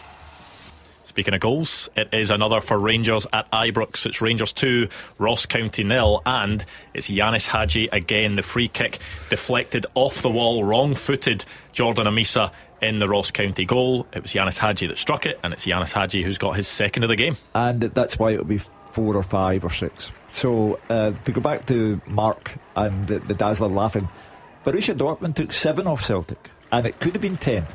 No, I know, but based on today's performance, you're Celtic have had sloppy, slack. The moment Celtic have had, there was one really good corner delivery that went all the way through. There was caused by the goalkeeper being sloppy. There was the goal there, which granted was not great, and caused by 2 defenders being sloppy. It's not been the calamity performance that I feel you're maybe making it out to be. I never used the word calamity. I'm simply saying if Harry Kane's looking at this, he'll think, lovely, I'll get at least a hat-trick. And given that they scored early through Dyson Maeda, the manager must be disappointed. 27 minutes in, and they're actually being held at 1-1. I cannot for the life of me understand why all of you are quite content that this is good. I don't think anyone's saying it's good. I just think that they're trying to find a balance between it being, sloppy, and Celtic will now concede 10 goals to Bayern Munich. I thought the goal was sloppy, right? I think Carter Vickers has got to defend better than that, but I'll give all credit to Armstrong. It's a good finish. Yeah. He's there, he's strong, he's become a nuisance, and he gets his reward. But this is when Celtic they're dangerous, when all of a sudden they're asked to pick up the pace of the game and whatever. But my draw all of a sudden is looking wonderful. Yeah. By the way, over at Ibrox, didn't really touch on it, but how important's Hadji been? He has been like almost the signing of the season, even though I know he wasn't signed, but he's just playing away there on the B team, and as soon as he's been reintroduced, he's been a real standout for Clement's team. How urgent do you feel it is that Rangers should be keeping him beyond the summer? Oh, without doubt. I mean, if you're trying to progress your club, you're wanting the best possible players, and you can't get away from the fact that he is in his position one of the standout players, along with Czerny, along with Egaman. There is a real creative force there, so you're wanting to build on the good stuff you've got, and he's certainly right up there. Just seeing that Motherwell goal back again in slow motion, which doesn't always tell the right story or the full story. What did you make of it again? I'm going to ask Mark here as an ex-defender. I'm not particularly saying he was a good one, but what is Trusty thinking about when the ball comes here? You know what? I think he's just expecting Carter Vickers has got that. I think as a defender, you've always got to think of the worst. Celtic into the box, and they take the lead again. There's that £9 million player here with M&D Green Pharmacy. Yeah, it was a quick move, wasn't it? The 1-2 to get Celtic into the box. The ball across the face of goal, and Adam Ida was there in the 6-yard box to put Celtic back ahead. They're reacting to the fright they got, and that was good play. And was it offside? Is he offside? He's either level or behind the ball, you would guess, but you can never really tell from the naked eye. But in terms of the build-up, is good play. McCowan with the first-time pass through to Dyson Maeda. Great one-touch football as well. He just opened Motherwell up down that left-hand side, made his pace. I'll tell you what, Hugh, I think the Bayern Munich centre-backs will be sitting watching this thinking, he doesn't for him. You're smart for a man that's never had a Groundhog Day. That is a brilliant it's goal. Big Gordon, no wee Gordon you're taking on now. Just be careful. It's a brilliant goal, and particularly as the half hours wore on, down this left hand side, Daz is right. Celtic one touch with Maeda, Hatate, Taylor. There's been way openings without getting it all right, but they got it all right there. Come again. Instant chance for Motherwell, and that was a big opening. wasn't it? And Tawanda Maswanise, the ball fell to him in the box. Low right-footed shot goes across Kasper Schmeichel, across the goal, and by the far post. Harry Kane will have turned it off now to watch the Bavarian Emmerdale. If Maswanise had scored for air past Schmeichel, Hugh, then I mean, I know, but you're not talking about Maswanise, you're talking about Harry Kane. See where Hugh's talking there. I sort of agree. I think the two centre backs need to react better. Yeah, they've been caught poor for the first goal, and they get caught there as well. That's too easy. I know what Hugh's saying about Harry Kane and stuff like that, right? Because that's quality players. But you cannot get caught out like that. That is poor for me. So in other words, you're admitting, Daz, that they're getting caught out by players who are not quality, and nothing like the quality of Harry Kane. Well, obviously not the quality of Harry Kane. And that's the point I'm trying to make, that in a Champions League context, defending like that, Celtic will get another Borussia Dortmund. Another chance for Rangers. Jefty with a volley hit it into the ground from quite a wide angle, and that one bounced up pretty safely into the arms of Jordan Amisa. But I think Philippe Clement will be pretty happy with what he's seeing from his side so far. Very comfortable at Ibrox against Don Cowie's men. I will say this with regard to Ida. It was very important for him to score today. Villa Park, it was another chance for Celtic. Reo Hatati's shot is blocked. Fantastic at Villa Park, took his 2 goals beautifully, but it was very important that he scored in the old bread and butter stuff, and he had to do it today, and he has done it, and he did it in Adam Ida fashion. Adam Ida can get you goals. I think people look, he was here at the beginning, great. He fell away in the beginning, but he's a centre forward. Anybody will tell you, you want a run of games, you want to start scoring goals, you want to feel that confidence about you. His finish is a striker's finish. Adam Ida is a player that'll get you going. And people, Celtic fans were on this phone in, young Kenny should be ahead of him in the pecking order. Absolute nonsense. Adam Ida is a very good centre forward that can step up to the mark. I think he's got 11 goals in 34 or 35 appearances this season, which on the surface is maybe not what you'd want from your central striker at Celtic, a sort of 1 in 3 rate. But the fact that he has been coming off the bench, and you maybe do need to compare what's happened in terms of last season. A lot of his goals were crucial goals that were match-winning, cup-winning games. This season at the start of the campaign, certainly a lot of the goals were going in when Celtic were already 3 or 4 up. But you look at the 2 goals midweek, the goal today, he's certainly trying to step up as best he can, with Kyogo now out the picture. All he does is read or hear people saying, Kyogo going, it's awful for Celtic. He answers that question by getting 2 against Aston Villa, and it was vitally important that he got 1 at least at Motherwell, because he had to follow up the Villa Park performance.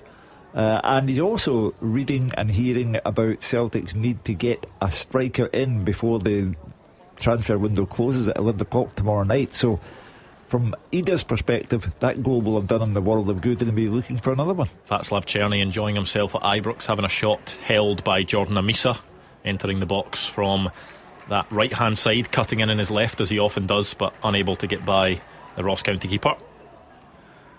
So all very interesting. We've got that's 5 goals we've got so far. Yeah, busy day so far. I've enjoyed it this afternoon. It's been a good start to the Sunday, Super Sunday we'll call it. I think there'll be might be copyrighted or trademarked. We should maybe come up with our own. Okay, great Sunday then.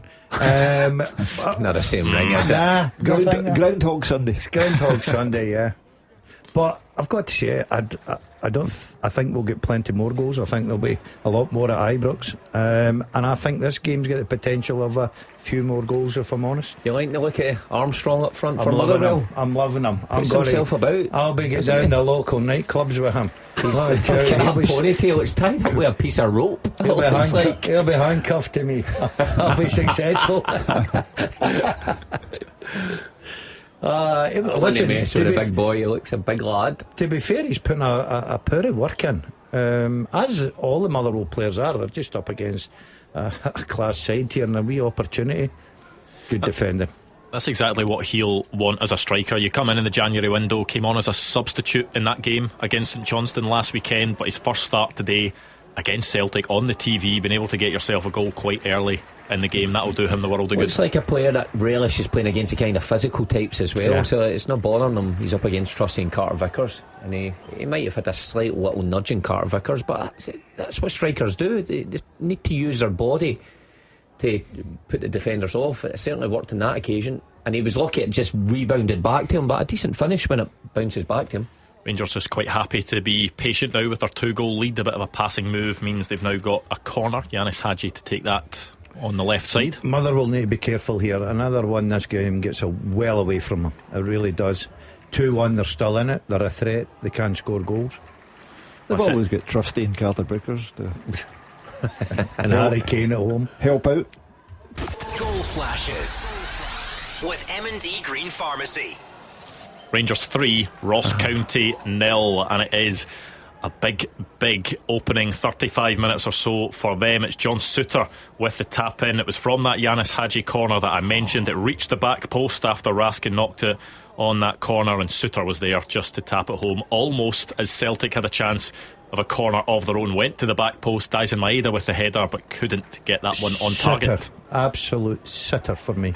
He scores a brilliant header in opening minutes, controlled everything about it, knows where he's put the ball.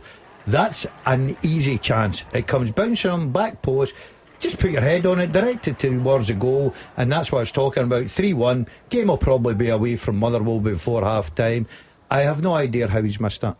Seems a while ago now that stat was doing the rounds that Rangers didn't score from corners. They've got one there. Yanis Hadji's sort of out-swinging corner, Raskin with the header towards the back post, and John Souttar, who Rangers fans will be delighted to see back, able to just tap that one in, one of the easiest goals he'll score. Had a cameo role against Union Saint-Gilloise midweek, but part of the re-strengthening process going on at Ibrox at the moment. I did say to you, Andrew, that Rangers had already beaten Ross County 6-0 this season, and I thought it could be the same today, and they're halfway there now. Yeah, halfway there, with still about 10 minutes to go until half time in that game. There was a stoppage in play at Fir Park as well, and is that going to be a forced substitution? He's done.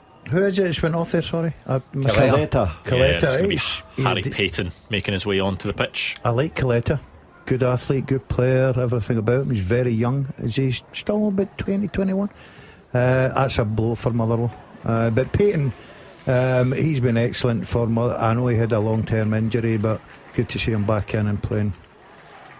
Yeah, camera focusing in on Tom Sparrow there. I wonder if it means maybe a bit of a different role for him, Harry Payton going into midfield, and Tom Sparrow might have to push Sparrow, out. it's the role you don't want. Go to Mark Maeda and then Coletta's off. Yeah, are you sure, Gaffer? Once again down that right side, Luke Armstrong with some sort of good bundling play just to get the ball in and get across into the box. Yeah, isn't he? He's a worker. I'm like, as a big Motherwell supporter, I'm taking to him already. How's the scouting department come up with these? You know the inner workings of Motherwell, do you know? Just go out and do their job, and they hear things, they go and watch, and they do their sort of They always seem to find these players away.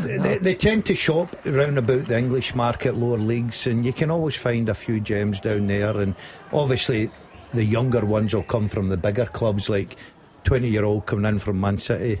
Stuart, Will Dixon. Stuart Kettlewell himself, I know he's gone now, but Stuart Kettlewell himself always did a lot of scouting in person. He loved going to games, he loved watching players, and see the young players they brought in from academies that maybe don't have the first team experience that you would want for a player going into a Scottish Premiership loan. He would always, I remember him saying at one point, he would always look for just one specific quality that they were really, really good at. And I think football. I think Georgie Gents was been able to sort of hit a cross on the move, while running, being able to whip a good ball into the box. I think Marvin Coletta's was his athleticism. Be interesting to see the boys like Luke Plange, Will Dixon come in, what they can offer, because remember Mika Beirith came in, had that brilliant half season for Motherwell, and now he's at Monaco, isn't he? Got a big money move to Monaco this window. His biggest coup was Theo Beer. Yeah, he couldn't score a goal. They brought him to Motherwell and he still couldn't score a goal. And then the second half of the season, after working with them, bang, look at the profit they made in him. And now he's gone to France and he can't score a goal again. Exactly. Fir Park was a place for him, but Stuart takes a lot of credit for that. He really does. I like someone that gets on the road and goes down there and looks at players and, you know, does a lot of hard miles. But unfortunately, you would have been like that. Yeah, I need to go watch a player the night to the missus. You're away again. There's not even any football on. It's Christmas Day. No much an atmosphere in that hotel room.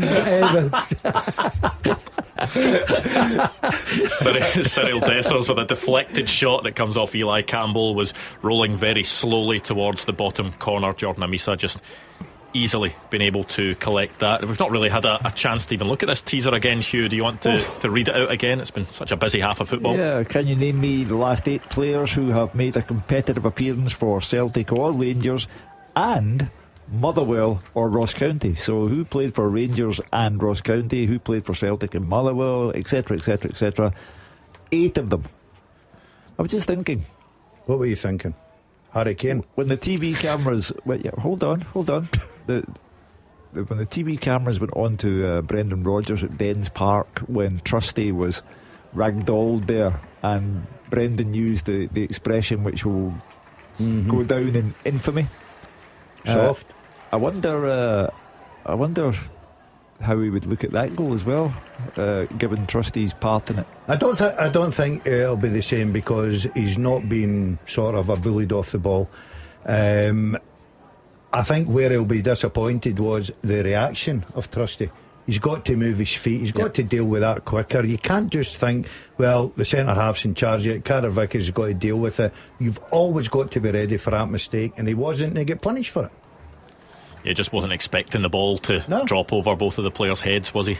No, and all credit to Armstrong as Maeda. Another chance for Celtic here. Daisen Maeda, and that is a really good save, isn't it? Because that probably was going in. It was on target from Daisen Maeda, but Ellery Balcom, who's another player for Motherwell that's come in this window, was on loan at St Mirren in the first half of the season, rushes out and manages to make that stop from Daisen Maeda. Good all round there. Brilliant pass from McCown just to lift it over. It was at O'Donnell's head, and then Maeda onto it. Does well to touch it, and then on the volley, but Balcom's so quick to get out. He's been sharp today, Maeda, hasn't he? I think you touched on it early on. He's been really good for Celtic. The top man for Celtic today. Yeah, Luke McCowan's delivery from a corner evades everyone. Rio Hatate may have the chance at the other side to try and deliver it back into the box. He does at the second attempt, but Jethro Tull gets it away. Luke Armstrong can Grizzly Bear, isn't it? Bundle his way past. Is he going to be your new favourite? Yeah. Cyril Dessers dropped and you're now Luke Armstrong. No, he'll be my new Motherwell favourite. Dessers is my Rangers favourite. Him in the back of the shirt, Armstrong. Yeah. What number is he? It's an absurdly high number, isn't it? It's 59. 59. Oh, he's just 10 away for your number. 59, yeah, 49. Not often they put their age in the back of a jersey, is it? 59. It's incredible now, the squad numbers, isn't it? 59. Is that maybe just shows how many players? Genuinely, see if you look at Motherwell's squad numbers, they've got players, and these are players who have signed this season. We're not talking about youth players who take high numbers. You've got Tony Watt always takes 52, doesn't he? Or he has at a few clubs he's taken 52, I've seen. But you've got Kai Andrews 54, Tawanda Maswanise 55, Dominic Thompson 56, Luke Armstrong 59. You've got players at 77, 88, 90, 98 and 99. Oh, that's a cone. What was you going to say? What would you, if you had your choice again, what would you go with a... I was never really fussed. Would you just go with the boring number 2? Just whatever. I was given 12. I was 12 at Celtic. Yeah. I'd just get handed to me. I got asked at Bristol City, but there was only a choice of a couple. 3 was on offer, and I took that. That was a mistake. I think that was a problem. I had a lot of bad luck after I took. I used to be number 10 because I thought number 10 was a symbol of the best player in the team, right? So I took number 10. And it didn't quite work out for me. What was that thought process because based on? Think of all the great number 10s. Yeah. Right? Messi, Maradona. Yeah, but Messi wasn't playing when you played, so. But he was coming through as a young player. He was. And what team are we talking here? Wraith Rovers. Yeah, and what happened? I would have been number 10 at Wraith Rovers. Hold on. But it didn't work out for me. And then I decided I'm changing my luck. Went to number 8. Never the crowd on you. Crowd saying he's never a 10. I was like Ida. I couldn't score, and then I changed to number 8. I always remember Scotland. I think it's Scotland under 21s. Rainer Bonhoff was a manager, and he used to play me centre midfield, but defensive midfielder. But in his head, he used to put the defensive midfielder as a number 10. It used to drive Maloney. Sean Maloney was in the team at that time, crazy. I'm cutting about with number 10 on. Can he pass it? Ball coming off my shin, bouncing at the pitch. But the opposition, they thought, he's a player. Look at him, 10. So I attracted all the players. 2 minutes added at Fir Park. Hadji with a shot wide, chasing a hat-trick today at Ibrox, but not able to get it on that occasion. Celtic force a corner. If they get the third before half-time, then game, set, match. But if it's 2-1 going in, then they still have a game to win. A third kills this game, Hugh. If Celtic get a third, doesn't matter when they get it, it kills the game. I don't think Motherwell, especially the week they've had, the disappointment of the manager, I just couldn't see them finding the character to come back into it. Well, they found the character to get a goal. Yeah, 1-0, which is completely different from 3-1. 3-1, you still need another 3 goals to win the game in order to even draw it without Celtic replying. Coming from the man who said the game would be A win for Motherwell, and then B, a draw. I just didn't want to go with you. Every Sunday it's the same bore fest. You know, Celtic, Rangers, okay. I went great advert for the show. That's good. Should we cut a promo there? Get that in the adverts. I went for the underdog. It's certainly not working out that way. Really know how to sell this thing, don't you? Yeah, well, if you get a do. Let's see if Roger can make it any more exciting. Half time at Ibrox, Rangers, Ross County. It's half time, Andrews. Rangers 3, Ross County now. Philip Clement's men picking up in February where they finished in January. Daz would describe it as Ibrox Groundhog Day. They started brightly. Jeffrey pulled back by the County captain Conor Randall after just 8 minutes to earn the only booking of the first half. County actually had their best chance moments later. Nico Raskan pulling Josh Nisbet 20 yards out. Noah Chilvers fired a free kick through the 6-yard box. It missed everybody, including George Robeson at the back post. But County after that never seen as an attacking force. Rangers showed what they could do. An angled shot by Yanis Hadji pushed out by Jordan Amisa, the goalkeeper, and then Amisa held James Tavernier's corner as Rangers pushed for the opening goal, and that goal came after 18 minutes. Václav Černý coming off the right hand side onto his left foot, a fierce shot from just inside the box. Amisa saved it but he couldn't hold it, and it fell invitingly for Hadji to knock it into the roof of the net for the opener. That sent Rangers into another gear. Hamza Igaman over the top from Černy's cutback, and the second goal duly arrived in 25 minutes. Referee Stephen Maclean awarding a free kick for a pull on Dessers just outside the D. James Tavernier and Černý left it to Hadji, and his free kick deflected off the County wall and wrong-footed Amisa as it flew into the net. The goalkeeper very busy. He saved a Jeffrey half volley that was in a Černý low shot that he held at his near post, but the third goal arrived in 35 minutes. It's a corner on the left by Hadji. It was made by Nico Raska and it went to the back post, and there was John Suter making his first league start since the 3-0 win over County in Dingwall at the start of December. He was there to knock it into the roof of the net for 3. It could have been 4. Cyril Dessers had a shot deflected off Eli Campbell and held by a misser. There was then Dessers flashing a drive over the bar, and Hadji wide just as he chased a hat-trick before half-time. It could be a long afternoon for Don Cowie and his players at the break at Ibrox. It's Rangers 3, Ross County 0. Half-time at Fir Park. David Friel. Half-time, Motherwell 1, Celtic 2, and it's Groundhog Day here too. Andrew Adamida always scores at Fir Park, and he was at it again to give Celtic a half-time lead. The Irish striker now has 4 goals in just 3 games here, and Celtic badly needed this one. It had been made to work by Motherwell. I think caretaker manager Stevie Frail will be happy with many aspects of the Motherwell performance, and they're not out of this yet. They couldn't have got off to a worse start in their first game, so Stuart Kettlewell quick Dyson Maeda is always quick off the mark. It just took him just 49 seconds. That was what it was clocked at to get the opener. Good Celtic move down the left. It ended with the ball going all the way to Tony Ralston on the right. His cross was perfect for Maeda. He guided a brilliant header into the corner for his 16th goal of the season. I think most people expected a procession after that, but Motherwell have competed really, really well. They had a good chance in 7 minutes when Dom Thompson's corner went all the way to the back post, but Stephen O'Donnell couldn't connect. Celtic had a lot of the ball, but as you said, they were a bit sloppy in possession. Cal McGregor, making his 500th appearance uncharacteristically, gave the ball away in 23 minutes, and Motherwell made the most of it. Thompson raced down the left, cut back, swung across into the box. Cameron Carter-Vickers claimed a foul from Luke Armstrong as he missed the ball, and Austin Trusty then made a mess of the clearance. The ball fell to Armstrong and he found the corner with a powerful shot. Carter-Vickers was adamant the goal should have been ruled out, but it was just poor defending, pretty weak, and referee Callum Scott awarded the goal. Celtic have been asked questions at that point, but they regained the lead 6 minutes later. Once again, Maeda, he's been outstanding today, was heavily involved as he was released down the left by Luke McCowan. Adam Maeda screaming for a tap-in, and Maeda delivered the perfect cross for him to claim his 11th goal of the season. Motherwell caused problems again immediately when Tamanda Maswanise broke through. He fired past the post, but Celtic did step it up in the closing stages of the first half. Maeda should have scored with a header at the back post and was then denied by Ellery Balcom just before the break. So Motherwell still in this game, Celtic in control, and we wonder how long it will be before we see Jota in the second half. Half time, Motherwell 1, Celtic 2.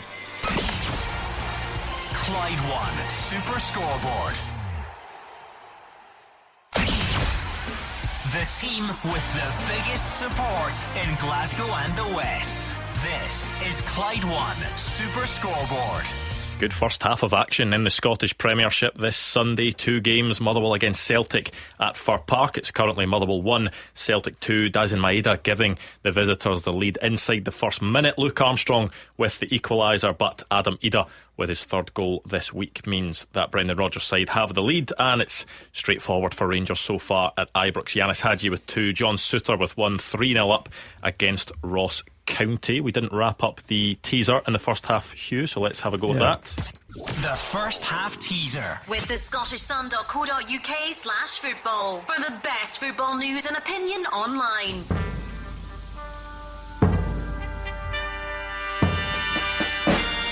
I asked you to name the last 8 players who have made a competitive appearance for Celtic or Rangers and Motherwell or Ross County. Celtic and Motherwell, Tony Watt, David Turnbull, Adam Montgomery. Rangers and Motherwell, Liam Kelly, Andy Halliday, Sean Goss and Adam Devine. No one has played for Celtic and Ross County, and only one player has worn the shirt of Rangers and Ross County, and that is Charlie Telfer. Yeah, that was a real tough one, because it's not as simple as just being able to Google. There's a lot of moving parts, and I tell you what, no single person got all 8 correct answers. The closest were in third place Dunkey 1991, in second place Scott Liddell, and it was the vegan who got all, well, top of the podium, we'll say, on that one. Right, we will get the second halves underway next. This is Clyde 1 Super Scoreboard. Clyde 1 Super Scoreboard podcast with Lookers Audi. Looking to sell your Audi? Contact them today for a no-obligation quotation. Football, it has its ups and downs. There's the players who kiss the badge and kiss the club goodbye, right after you've splashed out £100 to get their name on your kit. And the A-list striker who always sticks it in row Z.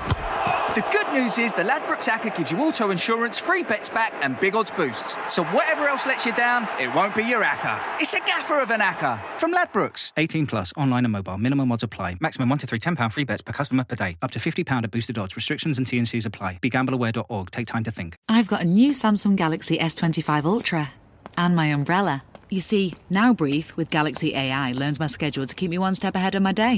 Activity stats, my diary, transport updates, and the weather. Thanks, Now Brief. Pre-order the epic new Galaxy S25 Ultra at Samsung.com by the 6th of February and get 512GB for the price of 256GB. Operates as a price discount, T's and C's apply. Samsung account login and network connection required. I've got a new Samsung Galaxy S25 Ultra and my umbrella. You see, Now Brief with Galaxy AI learns my schedule to keep me one step ahead of my day. Activity stats, my diary, transport updates, and the weather. Thanks, Now Brief.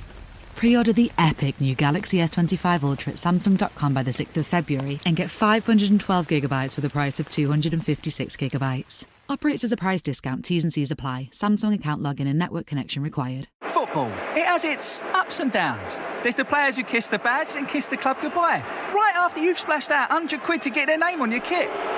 And the A-list striker who always sticks it in row Z. The good news is the Ladbrokes ACCA gives you auto insurance, free bets back and big odds boosts. So whatever else lets you down, it won't be your ACCA. It's a gaffer of an ACCA from Ladbrokes. 18 plus, online and mobile. Minimum odds apply. Maximum 1 to 3 £10 free bets per customer per day. Up to £50 at boosted odds. Restrictions and T&Cs apply. BeGambleAware.org. Take time to think. The Clyde 1 Super Scoreboard podcast. With Lookers Jaguar. Looking to sell your Jaguar? Contact them today for a no-obligation quotation. The winning team all season long. This is Clyde One Super Scoreboard. Half time in the Scottish Premiership today. Celtic have a 2-1 lead against Motherwell at Fir Park. It's 3-0 to Rangers against Ross County at Ibrox. Let's go back to Ibrox, speak to Roger Hanna. It's been pretty plain sailing for Philippe Clement's side so far today. Yeah, it has, and I think this is almost a 4-4-2. Hamza Eigenman pushed right up next to Cyril Dessers, and the two wide players, Yanis Hadji and Václav Černý, are just tormenting the County back four. They've no answer to them. Rangers getting the ball out to them as often and as quickly as they can. Hadji get the opening goal after a great play by Černý. He came inside Eli Campbell, he had a left foot shot. Jordan Amisa, it was just too hot for him and he spilled it back out, and Hadji knocked in the rebound. Hadji then took over free kick duties from the captain James Starmer. They got a little bit of good fortune, clipped off the top of that County wall, Andrew, and flew past Amisa into the back of the net. But the two of them together have been absolutely fabulous. It was Hadji's corner kick again. It was knocked on, I think, by Nico Raskan for John Suter to knock in at the back post for 3-0, and every time either of these players gets on the ball, it really is danger for County. And as Hugh said before kick-off, this really could be a repeat of that 6-0 at Hampden in August. I don't think the teams are quite back out yet at Fir Park. Any sign of Jota out warming up too early for him at the moment, David? He's out warming up. Andrew's been going through the full keep-uppies and putting himself through a pretty rigorous warm-up, but no changes for Celtic. Teams are just back out now. Referee Callum Scott coming out of the match ball. Certainly no changes for either team by the looks of it for the second half. I've got a new Samsung Galaxy S25 Ultra and my umbrella. You see, Now Brief with Galaxy AI learns my schedule to keep me one step ahead of my day. Activity stats, my diary, transport updates, and the weather. Thanks, Now Brief. Pre-order the epic new Galaxy S25 Ultra at Samsung.com by the 6th of February and get 512 gigabytes for the price of 256 gigabytes. Operates as a price discount. T's and C's apply. Samsung account login and network connection required. There's cars and SUVs. Then there's vans and pickups. Looking for expert advice on your next vehicle? Our Toyota and Lexus business team are here to help. Whether it's electric, hybrid, petrol, diesel or hydrogen vehicles, our dedicated team offers comprehensive consultancy for large and small fleets. With our award-winning reliability, recognised by the What Car Awards, we keep your vehicles on the road and your business running smoothly. Search Toyota and Lexus Business to learn more. Lexus, awarded Best for Reliability in the 2023 What Car Awards. Football, it has its ups and downs. There's the players who kiss the badge and kiss the club goodbye, right after you've splashed out £100 to get their name on your kit. And the A-list striker who always sticks it in row Z. The good news is the Ladbrokes ACCA gives you auto insurance, free bets back and big odds boosts. So whatever else lets you down, it won't be your ACCA. It's a gaffer of an ACCA from Ladbrokes. 18 plus, online and mobile. Minimum odds apply. Maximum 1 to 3 £10 free bets per customer per day. Up to £50 at boosted odds. Restrictions and T&Cs apply. BeGambleAware.org. Take time to think. Oh, Jamie's got a new car. He only passed his test last week. Chloe and the kids on the school run in their new hybrid, and the Flemings from 23 off to see their daughter at uni. Get car and van insurance that's right up your street at parkerscompare.com. Created by the experts at Parkers, we're 100% independent and dedicated to helping you find the right insurance policy. Quick and easy, you could compare quotes in just 5 minutes from some of the UK's leading providers. For car insurance comparisons you can trust, visit parkerscompare.com. Authorised and regulated by the Financial Conduct Authority. See website for details. Clyde One Super Scoreboard. Goal flashes. With M&D Green Pharmacy. New school year, new bugs. Get advice on infections and viruses at your local pharmacy. You're going back on your draw prediction then from Fir Park? Can you give me 30 minutes? And I'll get back to you. It's not really how predictions, you can't really... Look, I went with a big one today because of Celtic are fun favourites. 2-1 up at half time. Shooting into their own supporters. I only see a Celtic victory, but come on the well. I think there is going to be a couple of changes for Ross County. We'll get Roger to give us the details on that. And in fact, there is going to be a change for Rangers as well. Bailey Rice is going to come on for Mohamed Diamandi. I think that will be a welcome one for the Ibrox crowd to see a young player come on and get half of the game. Well, you're now in a no-loss situation if you're Philippe Clement. You can bring on anybody you like. You've got 3 goals of a start at home to Ross County. So Bailey Rice gets some valuable game time and the fans will be happy to see him. I thought I totally agree. It's good that he's got the opportunity. 3-0 up, they're comfortable at home. Get the younger players on. Bailey Rice was really good when he come on at Old Trafford. Looks the part, gives him another 45 minutes under his belt. Good experience for a lad. He's got a big future at Rangers, got to say that. In terms of the transfer window and what Rangers may or may not do, as Motherwell get the ball into the Celtic box in the opening minute of the second half, leads to nothing. In terms of the transfer window, what Rangers may or may not do ahead of the deadline, will the emergence of the likes of the guy like Bailey Rice and Finlay Curtis, Paul Nsio getting on as well, will that change Rangers' plans at all in terms of what they want to do? Will they feel that they can rely maybe more on some of these younger players in the second half of the season? Well, we've all assumed that Celtic will win the league, but Philippe Clement can't afford to think that way. So I think he'll go with the tried and tested, but periodically, as I say, at 3-0 up against Ross County at home, you can bring on any youngster you like. You bring on 2 out the crowd if you like. So they're home and hosed. Celtic at the moment, though, this game is not yet over. Right, we had some early action in the first half, so let's get this done quickly, Hugh. Oh, here's a chance here. The second half teaser with the ScottishSun.co.uk/football for the best football news and opinion online.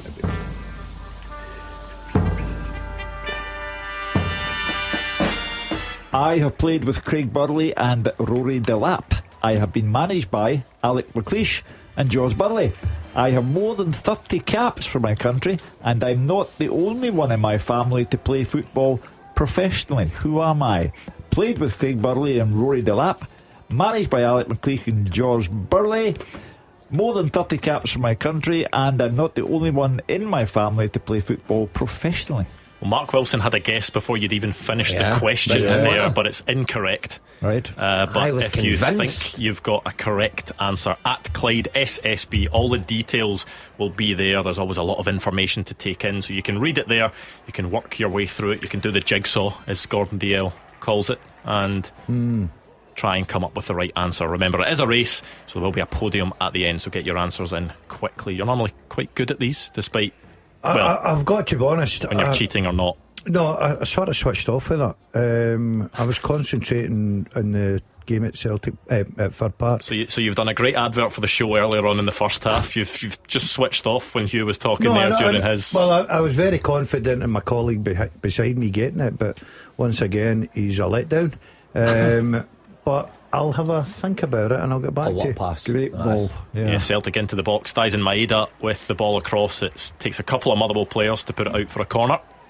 Hatate again, I think it was round the corner there, left footed inside the full back to Maeda.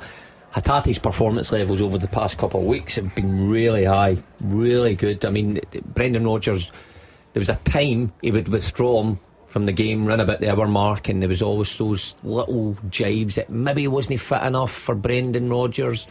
I think he's turned that around now. Bailey Rice with an immediate impact. He's had a shot saved by Jordan Amisa. He's looking to make his mark at Ibrox. Corner comes to nothing for Celtic. It's not really their strong point. If anybody's good at it, it's Liam Scales, and he's not playing. So on they go. Jota will be called for, I would imagine, on the hour mark. As Dazzler said, they're playing in towards the Celtic supporters. He'll love that opportunity to showboat. I think you made a good point at half time, Hugh, to us in the studio about Kuhn, because Maeda's been a standout. So if you're bringing Jota on, it's not for Maeda. Adam Ida with a nice touch and turn into the box, and that is turned into the net by Tom Sparrow. Goal flashes with M&D Green Pharmacy. A quick start in the first half for Celtic, not quite as quick this time in the second half, but Adam Ida is the creator, and all Tom Sparrow can do is turn it into his own net. Well, you can bring Jota on now if you like, because the game's done. Is he on, Mark? You've got a better view across that line, but I'll tell you what, it's great build-up play from Ida. Yeah. It really is strong. He holds it in, turns the defender. Defender's too tight. Ida knows exactly where he is, loves that position, looks up, tries to pick out Maeda. Unfortunately for Sparrow, And you're right, that is great centre forward play, because even his run now, it might be close, his shoulder might have just, I'm not too sure, but he looks like he times it well. He curves it, he gets into the box, he knows that where the defender is. Daz is right, and all he can do is put it across the face, and it's turned in by Sparrow, but it will be close. You just look at his left shoulder just leading just the left side of his body. You just wonder what a pass it is. Is it really good? I think it was Rio Hatate's pass from that kind of right back area, but it's a lovely curled ball over the defender who can't get the header. Touch and turn is brilliant from Ida, but the waiting continues to see whether this one is going to count or not. I think Mark's right. He touched on it there about Hatate's passing. It's been exceptional lately. You see his goal, the pass for the goal against Young Boys. That's not going to count. VAR, they've drawn the lines and they've deemed that Adam Ida was offside. Tom Sparrow breathes a sigh of relief. His own goal is not going to count. I did think but when we something right that is going to count. Goal flashes with M&D Green Pharmacy.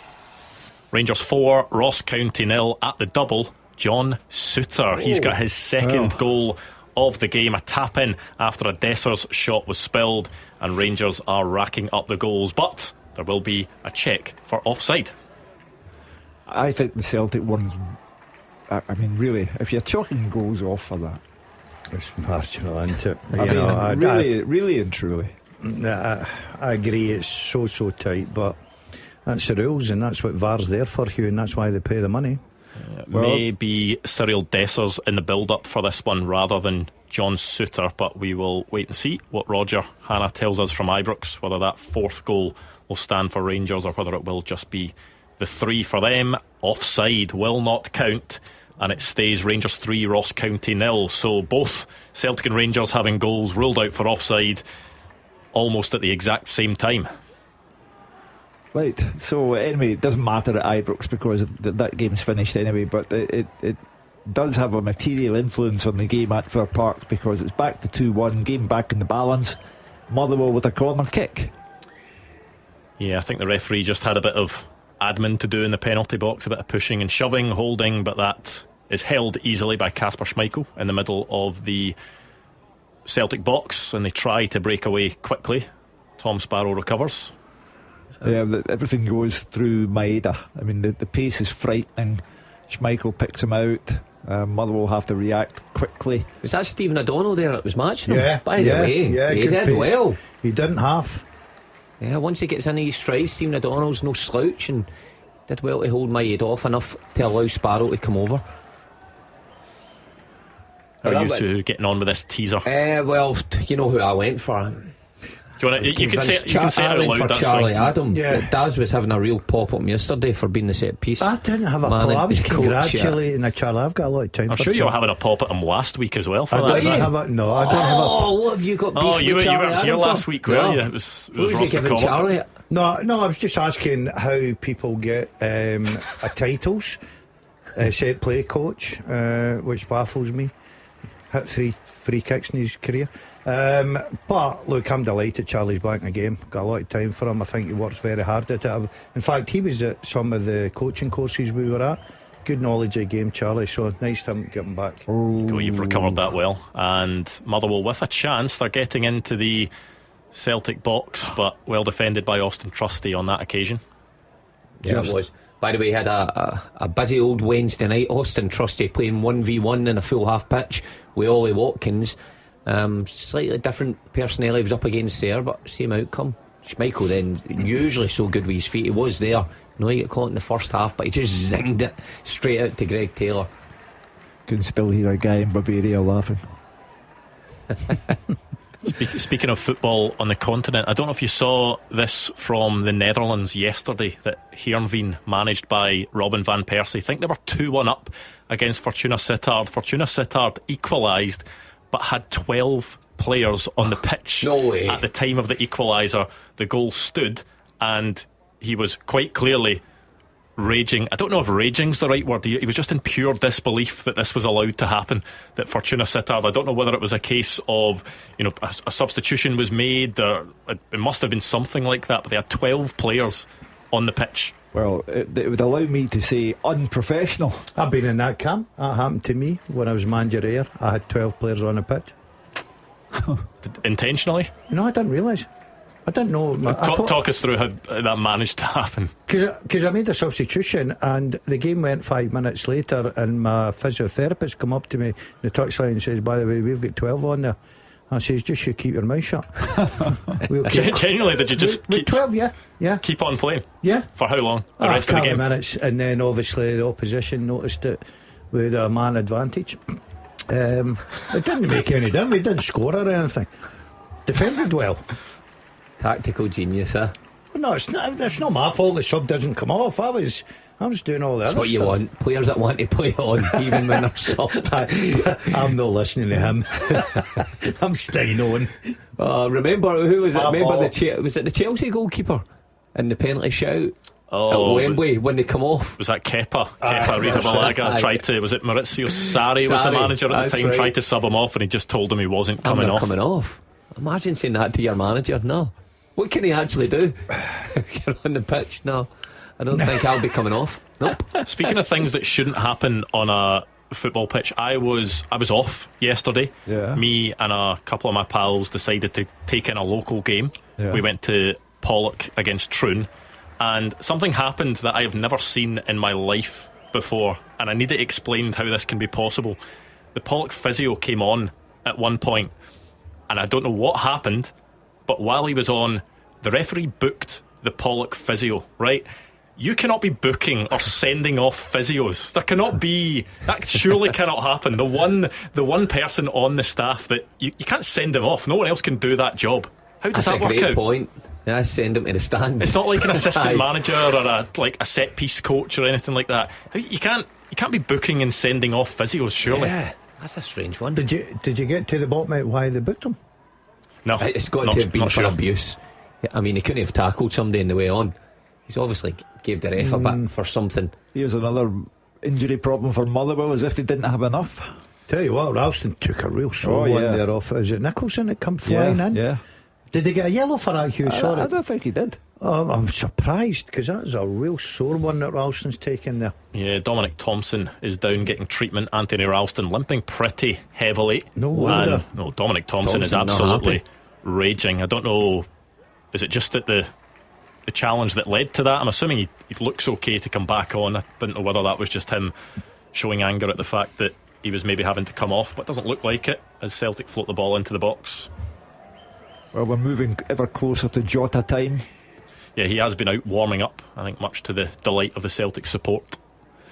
Well, on the hour mark, as I said, the script may be written for Jota to score at that end of the park, but Celtic do need a third goal because it's not over yet. Well, it could be here. Look, McCowan with a shot from the edge of the box was aiming for the bottom corner. Right foot went to the swinger, as we're calling it. He takes on. He creates the space really well for himself, but there was never really any confidence in that.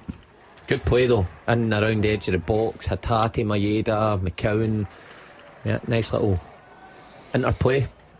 He's limping as well, McCowan. So there could be a few substitutions come on in the next 5-10 minutes, Hugh, for Celtic. Well, as I say, saying that, they've got plenty on the bench that they can certainly bring on. But the game is not over. I mean, you know yourself, Dazzler, 2-1, and certainly passing like that is not over.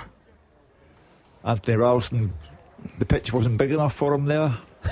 I think Ralston's done particularly well today. I really do. I think he's got him down the park, put a great ball in for Maeda's first goal. Worked away well. I know he comes in for a bit of stick sometimes, Ralston, but every time Rodgers puts him in, he never lets him down. Oh, that's a great ball. Yeah, a big chance for Celtic, and that is a good save by Ellery Balcombe, and what a goal that is. But as the flag gone up, that would have been absolutely spectacular from Nicholas Cooney. Had the first shot saved, it looked up back over his head, went for the overhead kick from the edge of the box, a sort of lobbed overhead kick, wasn't it? Almost. And yeah, he is offside from that original pass through, but Ellery Balcombe saved that first shot, a sort of looping overhead kick over Ellery Balcombe. Stephen O'Donnell couldn't stop it from going into the bottom corner, but it's not going to count. No, it's not. But you think Stephen O'Donnell could have blocked that in the line? I think first angle it looked as if he could have, but when you see the second angle, it hits the side netting, that sort of inside side netting. So somebody's skill that one. Oh yeah. A good play from Celtic, just mistimes the run. You can see the clear thinking behind that. Those wide guys coming inside, and that's hard for a fullback to pick that up. But fairness to Motherwell, there they held their line well, and it paid off for them.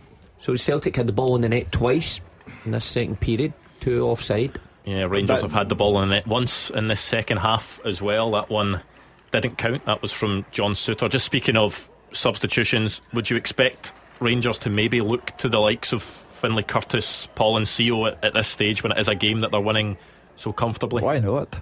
I mean, as I say, that there's absolutely no danger. In fact, Rafael Fernandes has not made his Rangers debut. Surely you stick him in to get my feel for the club and what it's like to play at Ibrox. But I agree with you with young players. It's a perfect opportunity. I think that's good management from Philippe Clement at half time, recognising that and introducing Rice. Jordan White is going to come on for Ross County, and it will be Phillips to come off for them. Maybe bring in Joe Jordan if they want anything. Joe Jordan, there's a player from proper player, yeah, big Joe. He looked like Armstrong at times, didn't he? Just that aggressive, angry centre forward. See, I wouldn't remember seeing him play. Well, I've never seen him play. What was he? Was he a skillful? Was he a nice touch, or was he just a outside right? A direct took defenders on, bags of pace. Just used to go down the line, take out his teeth, throw them in the touchline, and away he went. No, he was a centre forward. It was incredible. Just a battering run. Yeah, it was brilliant. No, look, Mark, I think that you've got to educate yourself in football. It was football in those days when we had some really top quality players, and Joe Jordan was amongst them. 2 changes for Motherwell, Wilson and Plange on, Nicholson and Maswinise off. An interesting one at Ibrox, because you'd expect it's going to be John Souttar that comes off because he's still managing his minutes on his return from injury. It's Robin Proper that's going to come on for him instead of Rafael Fernandes. Strange one, but obviously the more experienced of the two. But at 3-0 up, he's also a player with Rangers having the option to buy him in the summer, and that's kind of the way they were wanting to do business in this window, that it wasn't just short-term fixes, it was players that could potentially make a difference in the future. You would maybe want them to get a bit of game time. I know it's still very early, it's still the January window, but at some point he's going to need to be thrown in, you'd expect. Yeah, you're asking the question today, if not today, why not when you're 3 up? But I'm just looking at the old sloppy passing going on.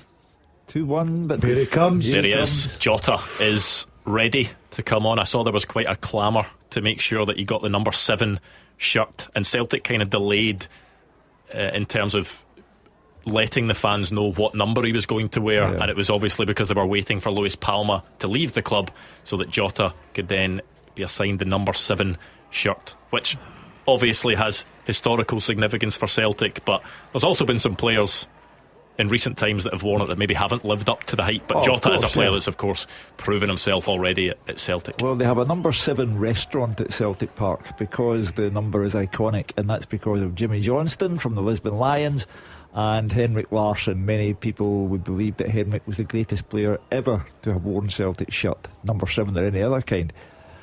Chance off the post from Adamida, shot from distance about 20-25 yards out.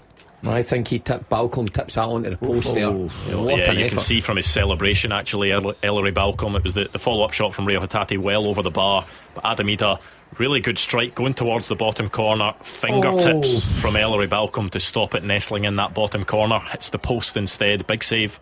Are you a believer in fate, Dazzler? Yeah, I know what you're saying, Hugh. 2 disallowed goals and 1 off the post. We've seen this many times, but I don't know, because of look at the quality that Celtic can bring on off the bench. Arnie Engels Jota and Jota Engels getting ready for his return. So it's not particularly weakening their side. Not surprised with Kuhn. Apart from his overhead kick that was ruled offside, he's not really been involved this afternoon for me. No, but not at all. Delighted for the Celtic fans who are there to see Jota coming back. Still, what is he, 25 or something? Yeah. Is he around it? It's probably best year still to come from him, and we've seen what he achieved the last time he was here. So That was a great signing. But I think McCown's done well. Sorry, Hugh, just going off there. I think he's contributed to a lot of the good stuff in the first half and played his part in the goal. I think he can be happy with himself. You were saying there about believing in fate with Celtic having a couple ruled out and hitting the post, but could it be the opposite way for Jota to come on and get the goal that, as I said, seals all three? The script might be written, but he's not on as a circus act. He's on because there's still a job to be completed. It's 2-1, just probably under half an hour to go, but the job is not yet done. Do you know who I think's been excellent for Celtic? Hatate. Yeah. Oh my goodness. He's all over the pitch, his range of passing, everything about it. He's been really excellent. He was another one that came in for a little bit of criticism not that long ago. He certainly answered that. Cross deep into the box. Oh, get him off. Well done. Well done. I tell you what, that's a hard one though. I've built him up so much. Do you not have time to bring that down? It's a hard one to take first time, I'll say that. Deep cross curled into him, and he goes, I think, does he go to try and cushion that back across the face of goal? Goes, I think so. You can see a player of his quality, he thinks he can, or he'll think just now, I could have done much better there with that. I mean, he wouldn't even take that on. He would have had about 4 touches to get that under there in the box. Just pull that down the chest, bang, there's your dindins. Down the road. That sounds disturbing. Please never say that again, especially in that tone. Down the road, 3 points in the bag. Happy days, M74, here we come. Let me remind you of that second half teaser. Come on, Hugh, I've not even looked at this. Just to shut you up. Right. Hold on, Celtic a chance. Edge of the box, well defended by Motherwell. Right, so I have played with Craig Burley and Rory Delap. I have been managed by Alec McLeish and George Burley. I have more than 30 caps for my country, and I'm not the only one in my family to play football professionally. Who am I? At Clyde SSB, get your answers in. I'm not sure we've got any correct answers. We'll wait and see some of the ones coming in. Rustler, Scott McDougall both go for Barry Ferguson. No. Jamie Dock goes for Darren Ferguson. No. Greg's Gardens says Gary Caldwell. No. Duncan says Alan Hutton. Have we not got a correct answer? These teasers have been good today. Yeah, we will see if anyone can make it on the podium. Remember, you can see that question in full at Clyde SSB. Not the referee. Clearly forgotten his cards. Yeah, Sparrow can't believe Maeda's. Yeah, he's not even a foul. Hold on here.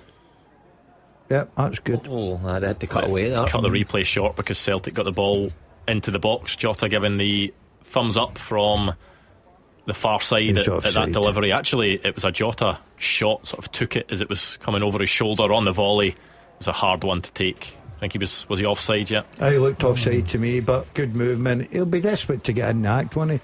But I was a bit surprised there with the referee. I thought that was a foul, at least for Motherwell, but he decided to give Celtic the advantage. Your draw prediction still a possibility here? Oh, Hugh, I'm on fire. By the way, how far can Balcombe kick the ball? You noticed that? I noticed that in the first half he cleared the Celtic back 4, and he's well into the Celtic back line there from a goal kick again. Huge advantage when you don't want Celtic to press you. How many times further than you, Gordon, do you think he can kick the ball? Just now? Yeah. I can't even run, never mind kick the ball. I literally, honest to God, I had to speak to my personal trainer today and say, look, see that running, you need to take that out. I can't do it. Adam Ida going for the turn, unable to get the ball to stick in the middle of the box. How's your personal training going? Feeling good for it? Oh, have a look at me. What do you think? Back. But I've got to see, and it's true. See, when I played football, I could not kick the ball from the halfway line to the crossbar. Not how people do the crossbar jump. That's could you technically put? Of course I could. I couldn't. I could any way you want. I could have wafted it. I could have drilled it. Could you? Oh, I was. That's not even like a sort of professional footballer thing, though. Just in terms of just kicking it from the halfway line to the bar. You know that one you run up curly toe. See that big box there? That's where he came alive. 18 by 44. That's where I lived. Great ball from Engels. Yeah, ball over the top. Adam Ida takes it down. It's a good touch, but Motherwell managed to stop him in his tracks. It took the goalkeeper and a defender. What a pass that is again. By the way, Ida does well. What a touch. He just couldn't get his shot off quick enough. But 2 great passes, one for Taylor, I think it was the other side, another for Engels. And look, he's took a bit of stick, Ida, but the run as well has to make it. You know, he's aware that he just peels off the back line, and he's got players good enough to find him. Just couldn't get the shot off quick enough. Pretty quiet Rangers so far in the second half. They had that second John Souttar goal disallowed, but Philip Clement and the Rangers crowd would have been wanting them to push for a few more, just to put some gloss on what's going to be a certain victory you'd expect, barring anything absolutely ridiculous at Ibrox. There's always that possibility that subconsciously just you take your foot off the pedal, and it's as simple as that. They've done their work. They know the 3 points are guaranteed. Corner for Celtic headed over by Cameron Carter-Vickers, and Celtic still do not know the 3 points are guaranteed. So this game remains in the balance. The one at Ibrox is finished. Schmeichel really getting involved now. And Gordon, so I thought it was Graham Shinney for a time. Your good mate Graham Shinney. Oh, I like Graham. Real good servant to the Reds, or the Wasps as they used to be called. Was it great the Wasps? Knowledge. Was it the Wasps, Hugh? Aye, yeah, because of the a lot of people don't know that, so I'm bringing them out today on a Sunday. Aberdeen, yes, used to be called the Wasps. The original colours were black and yellow. Well, Nicholas Kuhn had his ambitious overhead kick that went into the net. That was disallowed. Hamza Igaman has tried one for himself, but this one is off target. He's been maybe a quieter game for Hamza Igaman so far today. I'm surprised Dessers hasn't. Is he still on the pitch? Yes. He's not been substituted, has he? I'm surprised he's not found the back of the net, especially the form he's in. Didn't find the back of the net midweek, but was probably one of his best performances. The one thing that stood out was his sort of hold-up play, and his all-round striker play was better in that game, wasn't it, than something he's been criticised for previously. I think Rangers have simply done their business. You know, there may not be any more goals. Meanwhile, Celtic with 2 goals disallowed. Ademidas had a terrific effort which the goalkeeper put onto the post. Jota's on, but a bit inclined towards showboating rather than getting a job done here. So it's still in the balance with 20 minutes to go. It is still in the balance. I agree with you, Hugh, but I think Motherwell will need to be a little bit more adventurous. You know, I feel like we've not seen your boy Luke in this second half much. No, as he pops up on screen right this second. But we know he's a threat, we know he's a danger. But they need to try and carve something out. Yes, they're holding Celtic now 2-1. Maybe it's a game plan to say, look, see the last 10 minutes, 12 minutes, whatever it may be, we'll throw caution to the wind, maybe get picked off with Celtic, but it's worth a go. And at 2-1 they're still in it. Yeah, of course they are. Busy week ahead as well in Scottish football. Got the transfer deadline tomorrow night. There is a midweek Premiership game as well. That Celtic Dundee game that was postponed due to damage due to the storm a couple of weeks back. That has been rescheduled for Wednesday night, so we will have a midweek game in our hands. Andrew, please tell me you're going to be posted outside some ground tomorrow at 11 PM just waiting for a signing. Need to get the clubs busy. Need to get them doing some stuff. Do you do that, Andrew? I think you should be posted outside somewhere in between Celtic Park and Ibrox. Lennoxtown's, it'll be freezing at that time of night. Get you out there with a Radio Clyde mic. We've seen, remember, what was it, Lennoxtown, that Scott Bain arrived in his Hibs trackie? I think it was at Celtic Park. I think it was Celtic Park.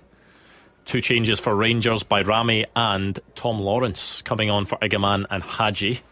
Tom Lawrence back, long time out injured. He's had Tom Lawrence, but will be back. Almost a player that's kind of been forgotten about, just because the Rangers attacking unit in the last couple of weeks has been working quite well. Started the season okay, didn't he? Tom Lawrence got some goals and assists. Yeah, scored some goals. Tom Lawrence, a good player, but obviously that long-term injury, he's got to find his way back in, and he's got to fight for his place now. I think that, you know, months ago Tom Lawrence coming back would have been a certain start for Rangers. I don't think that's the case now. Well, Will Dixon looks like he's going to come out on high. They're going to make a change now. Dr. Thompson. Yeah, he's been down, but yep, the young lad from Manchester City, Will Dixon. Yep, he looks like he's. What a story that would be. Going to enter the fray. Motherwell just can't catch a break with injuries. I mean, that's another one. Yeah, a couple of two substitutions. Yeah, a couple of players getting ready to come on for Motherwell. Which is what I'm saying about change things up, maybe change the formation, change one or two, and just have a go. There's 15 plus added time. You're 2-1 down. Yeah, you've got that potential that Celtic will go up the park and pick you off and kill the game, but you've got to be positive somewhere along the line. Oh, it's Andy Halliday coming off for Davor Dravkovsky, and it's going to be a debut for Will Dixon. Well, if this is Stevie Friel's way of saying, right, we've nothing to lose now, let's just go for it, because as things stand, they've lost 2-1, but you wouldn't say that Celtic are looking indomitable at the back. So Motherwell having a go now, see if there's a draw in it for them. There are some games in the English Premier League earlier on that have already finished. It was Brentford 0, Tottenham 2. So a win for Ange Postecoglou's side against Brentford, who don't really lose at home all that often. Manchester United at Old Trafford against Crystal Palace, they lost 2-0. What did I say to you before? I said you'd fancy Palace. I get the feeling, that Amorim won't last there. He's got to. They can't keep sacking people. Well, there's all sorts going on, and the comments made about Marcus Rashford, and he was lucky man that he got away with it against Rangers in the Europa League at Old Trafford, and that's, a dreadful result for Man U, losing 2-0 at home to Crystal Palace. I think his saving grace was he actually stated that it wouldn't be his preference to have taken the job at this period, and he would have rather taken over in the summer. Easy for me to say. So that might just save him, Hugh, until the summer, because a pre-season is huge when you're a new manager at a big club like that. I don't get the impression the players are buying into him.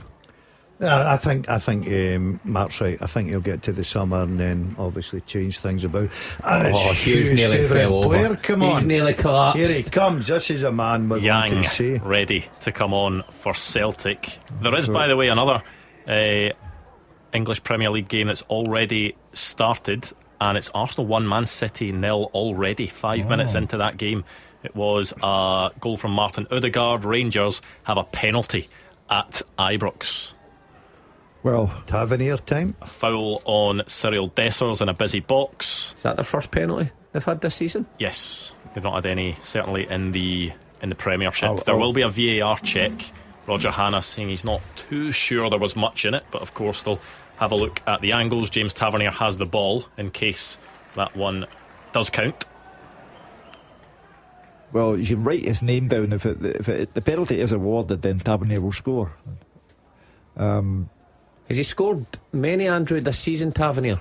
No, he's way off his normal tally, isn't he, James Tavernier? Because he's not scored many. Yeah, but I'm not making a job about penalties. I know a lot of his goals were penalties. He still would score a good few from open play, wouldn't he? But this season in total, he's only got 3 in 31 games. I think he's actually been tweaked where he's been asked to play. With Czerny being that much wider and higher, Tavernier plays much more inside the pitch. You two professionals have to explain that to me. Mayeda through the middle. Mayeda through the middle. Yang off side. Bit of pace. Okay. Penalty given at Ibrox. Will stand James Tavernier to take. Tavernier, that's so it's 4-0 then. Hugh, you've got to understand, right? We're sitting in. Let me just confirm it. Goal flashes with M&D Green Pharmacy. Rangers 4, Ross County 0. James Tavernier from the spot, setting the goalkeeper the wrong way. What do I need to understand? You've got to understand that Yang has been brought on by Brendan Rodgers. As much as we can sit here, so Brendan Rodgers works with this guy every single day and must see and believe something in him to say, right, I'm going to take, and by the way, it's still 2-1, take the goal scorer off Ida, who's looked sharp, and bring on Yang to say, right, I'm going to play you down the left hand side and get Maeda through the middle. So as much as we can sit there and criticise, and I don't think Yang's pull up any trees by any matter of means, but Brendan Rodgers must see something in this guy, Hugh. I keep hearing this, but I mean, I go back to your status as a former professional player and manager. Have you seen anything? I've seen about 10 minutes at Dingwall. I thought he was positive for a time, and I'm thinking, right, okay, he's been told to get at people, he's got good pace, he's a willing worker.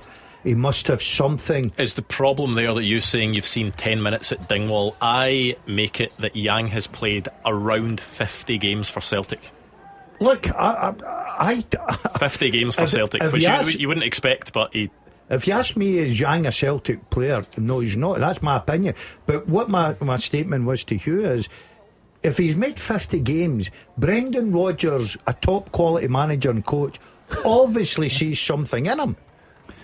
Celtic are getting sloppier and sloppier by the minute, and I would fancy Motherwell to score an equaliser before I'd fancy Celtic to put this to bed. There will be a Rangers debut for Rafael Fernandes. He comes on for Clinton Enciala. So Rafael Fernandes is the right centre back now. Proper goes over to the left. So it's a brand new central defensive pairing that from the one that started the game. Yeah, I guess Philip Clement just didn't want to take any chances, I suppose, and just introducing him for the last 10 minutes. Right thing to do, get him involved in some of the game at Ibrox, because they're going to need to see him sooner or later, like Dad says. But the thing with Yang is, I don't see the big issue with Yang. He's never going to be Celtic's number one winger. He's a squad player who comes on at times, who fills the gap when Jota wasn't there, when Maieda's not fit. I think Hugh's point, Mark, is he doesn't think, in his opinion, he doesn't think Yang is even good enough to be a squad player. Correct. Well, he is. Let's be honest, he is. Well, you know, I heard Marvin Bartley say on Wednesday night that he really enjoyed watching Yang play, and then I knew why Queen of the South took the decision they did. Someone clip that up and play it out next time Marvin's on the show. Oh, I'm so delighted when Hugh said that, because I was thinking it. Oh, brilliant. You'll enjoy that, Marvin. Hope he's listening. Afternoon, Marv. Yeah, even your colleagues are putting a bit into you. I love it. Here he comes now. Yeah, brilliant play. See, Celtic really need this third goal, don't they? They do. Don't get me wrong, Schmeichel's not had a save to make. They've got the ball in the box now. Yang shifts it on to his left foot, and that is a save. That was by the way, forced a save from Ellery Balcombe. He does well there. He holds his width. He does well to get the ball at his feet, but I think he needed a better connection, because he moves it well. He just hits it into the ground. That would have been an all-timer of a Hugh Keevins moment, I think, if Yang had managed to find the bottom corner. But Ellery Balcombe, who's had a good game today. And the word that you underline is if, because he didn't.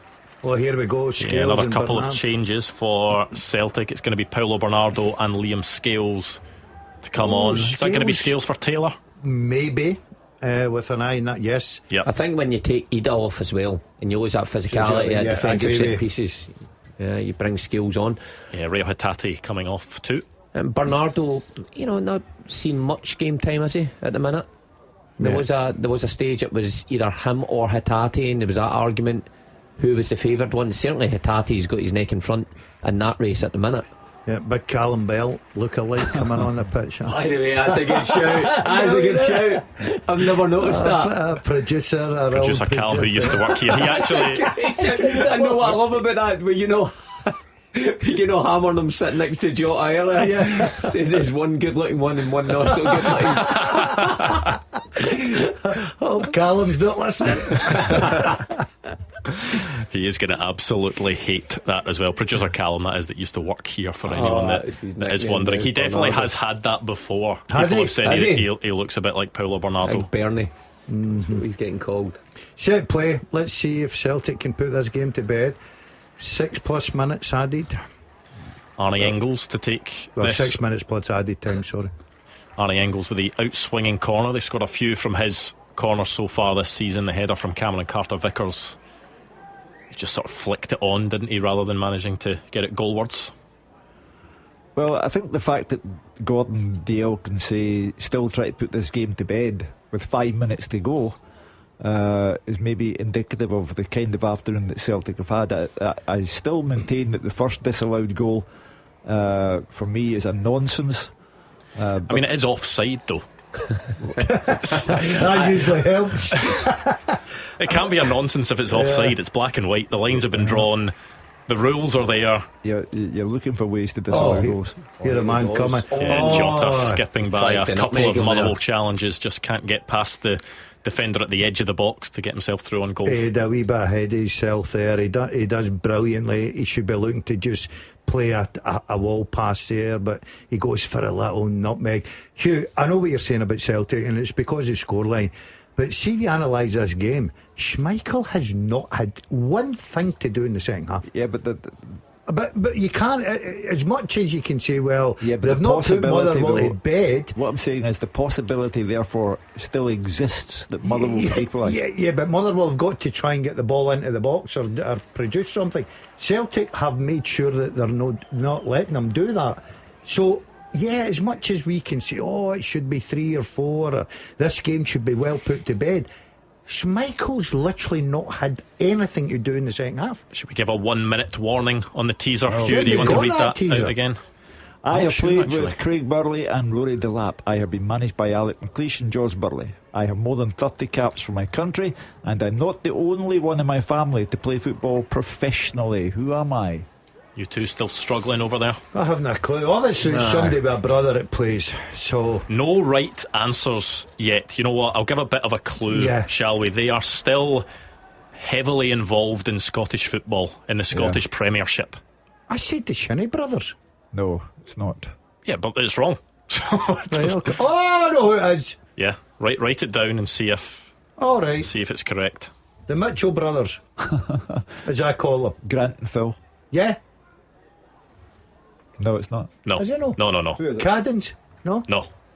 Oh, no. Okay then. Why are brothers coming into it for you? Same family. Is that not in the question? Yeah. Right. Yeah. So I'm going to brother. It's not. You're focusing a bit too much on that one clue. It's uncle and cousin. I don't think that's a. Is that a family tree? The Ash brothers. Right. We'll finish that off very shortly. Jota with an opportunity. Seeing little glimpses, the old Jota in the last 5 minutes where he's breezed by a couple of Motherwell defenders. He got a cross in a moment ago, and that one was just a shot. I don't know about you, Mark, but I think he looks more comfortable on that left side. He does, without doubt. Coming in on that right foot there, and he causes problems.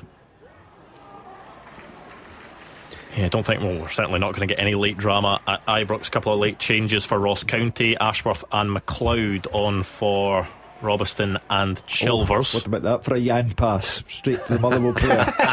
He's just sitting picking everything up. He set off a Motherwell attack. Yeah. Remember the old player cam that they had on Sky Sports where it would focus on the one player? I imagine that's what Hugh's vision is when he's watching a Celtic game, is just that eyes are fixed on Yang cam. Yeah, I like that. But I've got to agree with Daz here.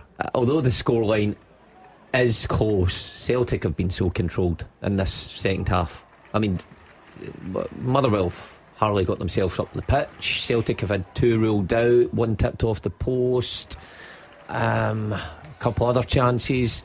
All they're really missing has been the third goal. Yeah, I agree with that. I'd love Hugh to prove us all wrong and me get my prediction right, but I just don't see where that equaliser would come from.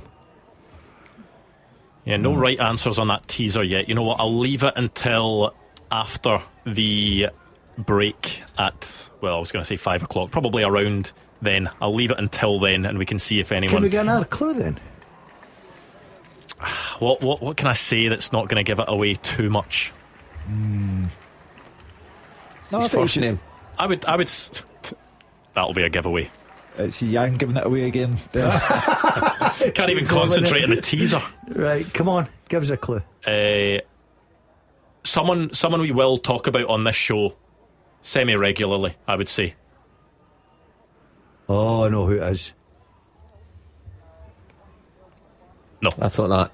You did tell us who you mouthed there again. No. I thought that there. I would drift away from that being the main clue. You're actually starting to annoy me now with this. I've got to say. Usually I'm brilliant at these things, but the first half teaser was difficult. This one's beyond a joke. Nobody's getting it. Means it's a good question. No, it just means who made that up. Let's get rid of him. I was up all night to give you something to think about rather than watch Yang play. 4 minutes added at Fir Park. Danger time then. Right, are we going to have late drama? There is potential. Because the game has not been put to bed, therefore there is potential. Yeah, Motherwell will be hoping that they can do more going forward in these 4 minutes, throw something at it, because they've not really troubled Kasper Schmeichel at all. But the problem is they can't get the ball. Yeah. You know what I mean? It's okay saying, let's have a goal. Yang's doing his best for him. Yeah. He's the wrong colour strip at the moment. But Celtic look like the ones. If anybody's got to score, it'll be Celtic. And at Ibrox, we're probably entering, I don't think there'll be too long added at Ibrox. There would have been that stoppage for, in fact, there's 4 minutes added at Ibrox. Yes, so Rangers have 4 more minutes to see if they can add to their 4. We actually had someone just say the exact same guess that Gordon Dalziel has mouthed to me of James Forrest. Matthew Breckenridge said that, but it is not James Forrest. I went through every brothers in Scottish football. I said don't focus on that one as the clue. Chance Celtic into the box. Ellery Balcom gathering. He tries to just dink it to the back post, but too easy for Balcom. But I get Hugh's point. When it's 2-1, it's going into stoppage time. Sometimes nerves creeps in a backline like Celtic's. But Daz is right. You need to get the ball forward, and Motherwell have just not done that successfully. They had possession there on the halfway line, but the ball forward isn't good enough.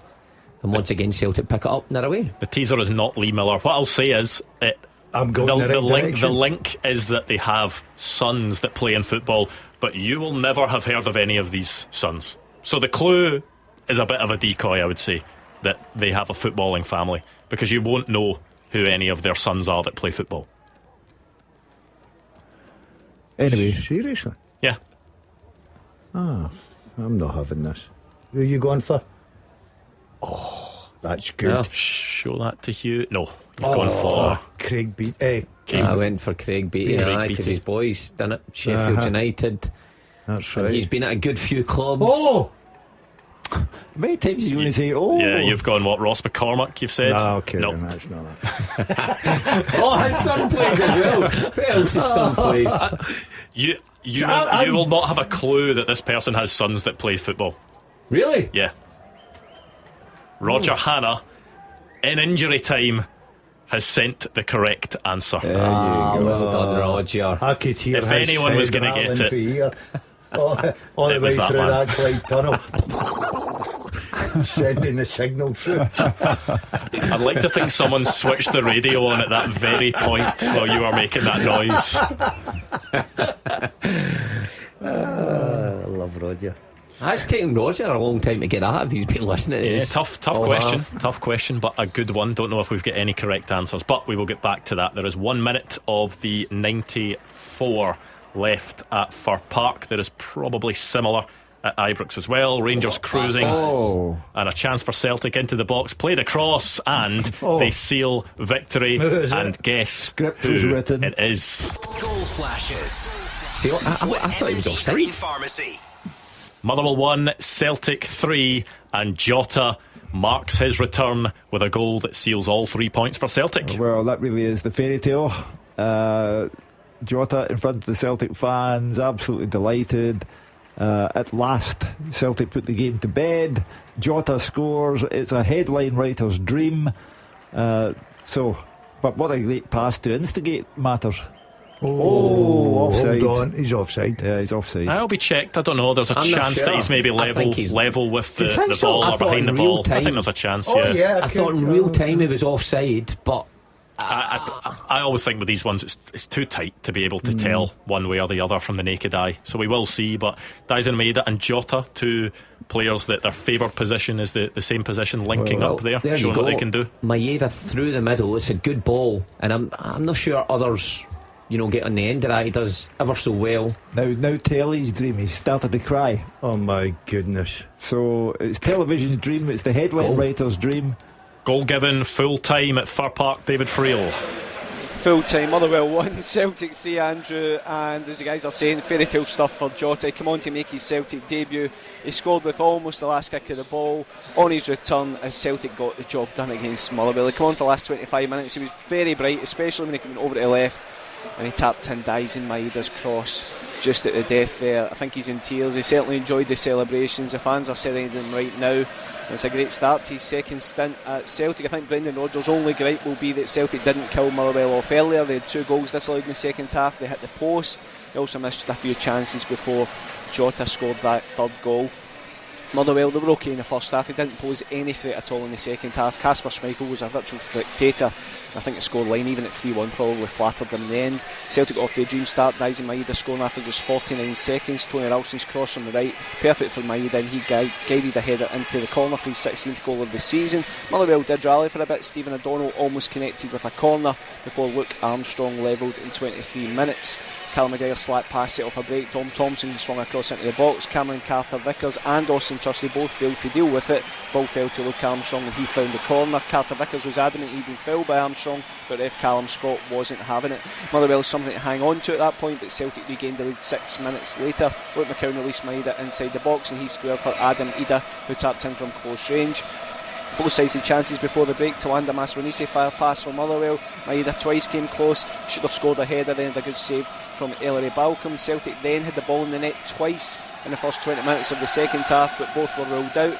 VAR check showed Adam Ida was offside before he crossed for Tom Sparrow to net an own goal. Nicholas Kuhn then got an overhead kick into the bottom corner, but that was also disallowed for offside.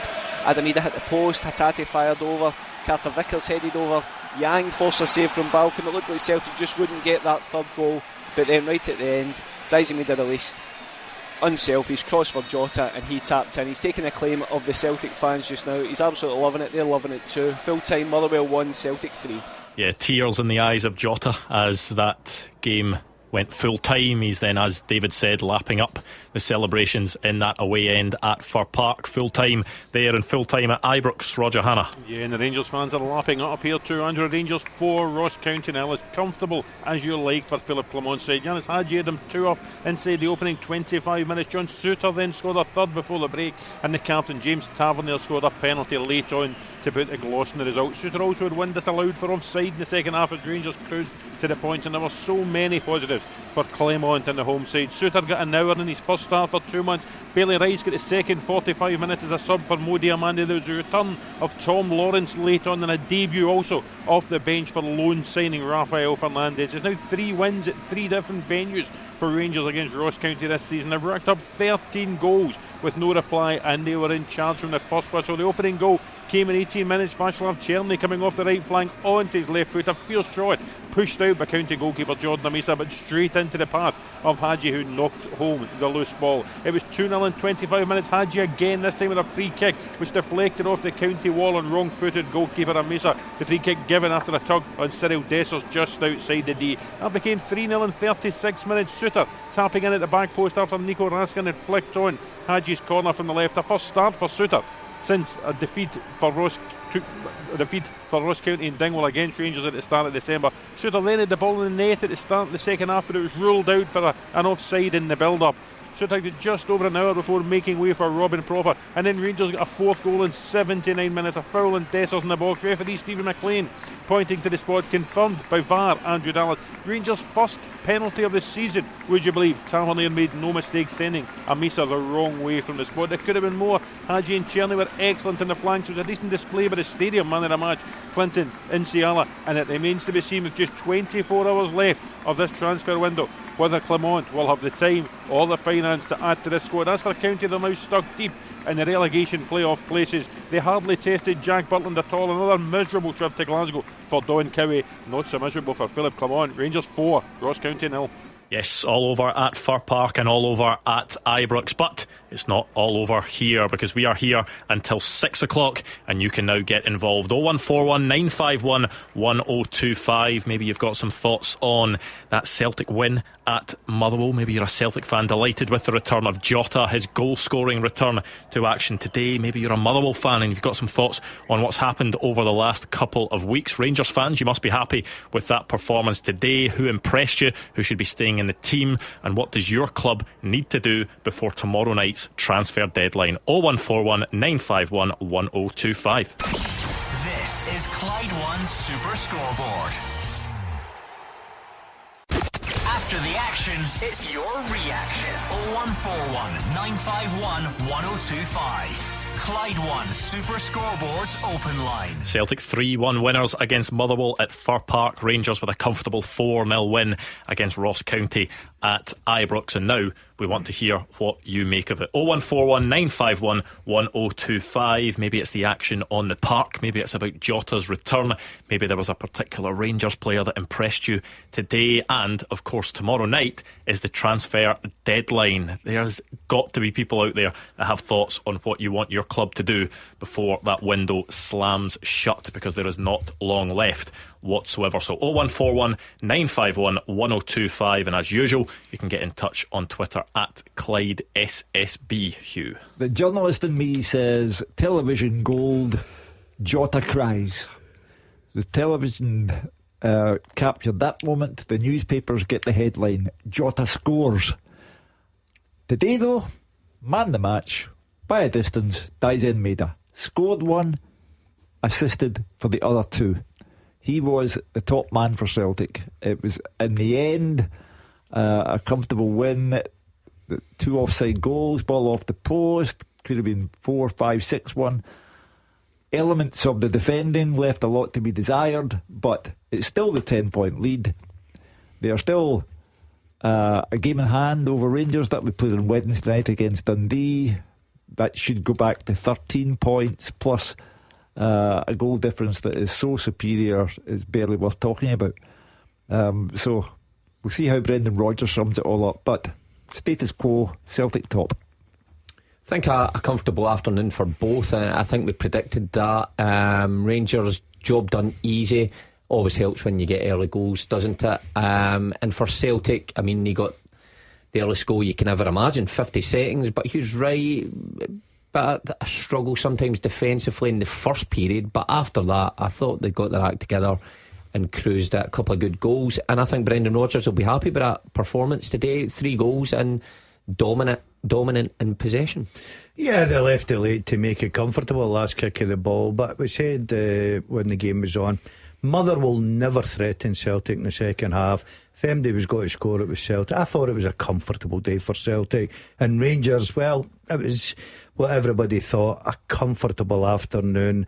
3 points for them at Ibrox, and obviously Brendan Rodgers delighted. And for Motherwell, it's a case of looking for a new manager to come in because they need to start winning games. 0141 951 1025 on the phones, or you can send us a tweet at Clyde SSB, but we always like to hear from you on the phones. We should wrap up that teaser, Hugh, because we were quizzing everyone out there and the 2 guys in the studio, but yep. Roger managed to get it. I've not seen a single correct answer actually come in on Twitter. One of the producers can correct me if I'm wrong, but it was a tough question.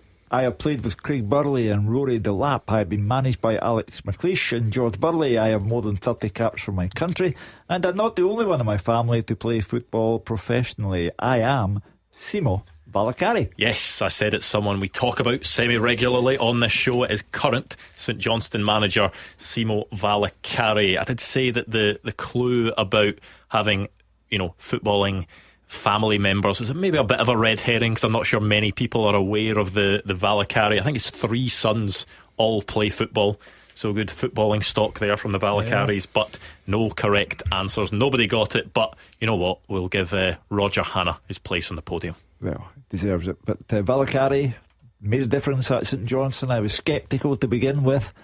They took a couple of sore ones, defensively naive, but they're coming away now. That's 2 good league wins in a row. And for Ross County, defeated again today, they have to look directly beneath them, and St Johnstone are in a position pretty soon, I think, to take over and leave Ross County bottom.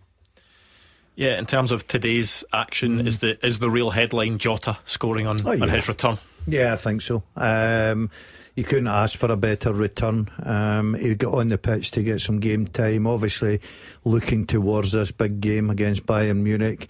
But what a way to cap probably a great week for him, coming back to Celtic, waiting to get on the pitch again, getting that number 7 jersey, and then right at the last kick of the ball in front of the Celtic fans, getting your first goal back again. So great day, and it was a good day for Celtic and Rangers. I must say, he didn't strike me as a player who looked like he needed a bit of time to get up to speed. So he got 30 minutes today, but he was on the ball constantly, especially Daz pointed out when he went to that left side. He's certainly more comfortable over there, but plenty of step overs, plenty of involvement, driving to the line a couple of times, and obviously making up the ground to get into the back post there to tap that in from Maeda's cutback. So he looked fit. I know he looked like he's lost a bit of weight from when he left Celtic, but he looked fit enough. So game management with him is going to be interesting. Will he start midweek against Dundee? You know what, I wouldn't be surprised after that little cameo this afternoon. What will it do for his confidence? Because 18 months he kind of has been out in the wilderness. He went to Saudi Arabia. He wasn't even registered as part of their main squad for a lot of the time. He was out there, didn't play anywhere near as much football as he would have wanted. He got his move back to Europe, wasn't really in Rennes' plans a lot of the time, wasn't playing regularly for them. For a lot of footballers, they could maybe lose a bit of belief in themselves, but to be able to come back to a place where we've seen before he was very happy to score that quickly after coming off the bench, he'll certainly feel good about himself. I'm not at all cynical about the tears. I think that's an understandable emotion for someone who's been out of top flight football for well over a year. Is back at a club where he knows that he is adored by the fans, and that the tears have come spontaneously. And he will be a very welcome addition to Brendan Rodgers' squad, particularly against Bayern when Daisen Maeda can't play because of suspension. And I repeat, Daisen Maeda was by a distance the best Celtic player today. 01419511025 on the phones. Any of these talking points, maybe something else, maybe it is transfers that's on your mind. That's the number, 01419511025. Kevin is a Rangers fan up first. Happy with that result today, Kevin? Yes, I am, Graham. I just feel we needed that point to try and keep the gap between us and them, the Celtic. I'd just like to ask Hugh about tomorrow's night deadline for transfers. Do you think Rangers would go for some like another defender or another striker? Because I think we need some mere firepower up front to try and close this gap. Well, I think to be fair, Kevin, Egerman is there, Dessers is there, Danilo. I don't think that would be an area that Rangers would be looking at. And it's, Patrick Stewart, the chief executive, said there would be one signing, possibly two. So the one is Rafael Fernandes. He's there. I think if Rangers sign one player, that'll be it. But I don't think it'll be a striker. Are Rangers in a bit of an awkward place, despite the fact that they've let a couple of players go in this window? I think Rabbi Matondo actually scored for Hanover on his debut today. I got a tweet from someone there just alerting me to the fact that he is, Alex has tweeted in saying that he scored on his debut for Hanover. Actually, it looks a really good goal as well that he scored. It's actually an excellent goal, sort of cuts in from the right, skins a couple of players and scores. But they've got players off the wage bill, but they still have quite a big squad. In terms of quality, Philippe Clement will still feel that he can get better, but when you have so many numbers, is it quite tough to then juggle that about and bring in someone else? I'll be surprised. Listen, every manager wants more players and more quality in the squad. Of course they do. I agree with you. I think if you look at the amount of players he's got up front, he's got one or two young players now starting to break through as well. And you look at Tom Lawrence, for instance, coming back, gives him an extra body in there, a good player as well. Look, Clement would be delighted if he could get another player in the building, but I don't think Rangers will do a lot of business. Because Kevin mentioned defensively, but when you actually look at the options Rangers have at centre-back, there are four different centre-backs that took to the pitch today, and Leon Balogun didn't even play. Yeah. So they also do have options at the centre of defence. Yeah, I think you use the right word there, quality. If Philippe Clement can, either side of the pitch, can add quality, then he will. The problem is when you're looking to add a striker, like Kevin's saying, is they come at a premium, don't they? When Rangers haven't got a lot of money to splash, they don't want to get dragged into a bidding war or repeat the same mistakes that they've had before, where they overpay for someone that just doesn't pull up any trees. At the top end of the pitch just now, they're having success. They've got Dessers on 18 goals or something there or thereabouts. They've got Egerman, who's playing well. Cherny, Hadji are supplying the ammunition. Daz is right with Barami. He's been off the boil a bit, so he may be underperforming. But I think the other 4 are doing okay, and I think that will be enough to see you over the line until the summer at least. Celtic will beat Dundee on Wednesday at Celtic Park. 13 points lead, re-established. Goal difference makes it effectively 14 points. The league's a write-off, but they are in, I believe, with a very strong chance of going all the way to the Europa League final. And it's not a strong chance. Yeah, I think so. Yeah. I mean, look at what they've done so far. They can get to the final, I think, but the league's a write-off, and you take care of your money in that regard, because at the end of the season, I said earlier on, I think you've got to try and get Václav Černý on a permanent deal, £6.5 million from Wolfsburg.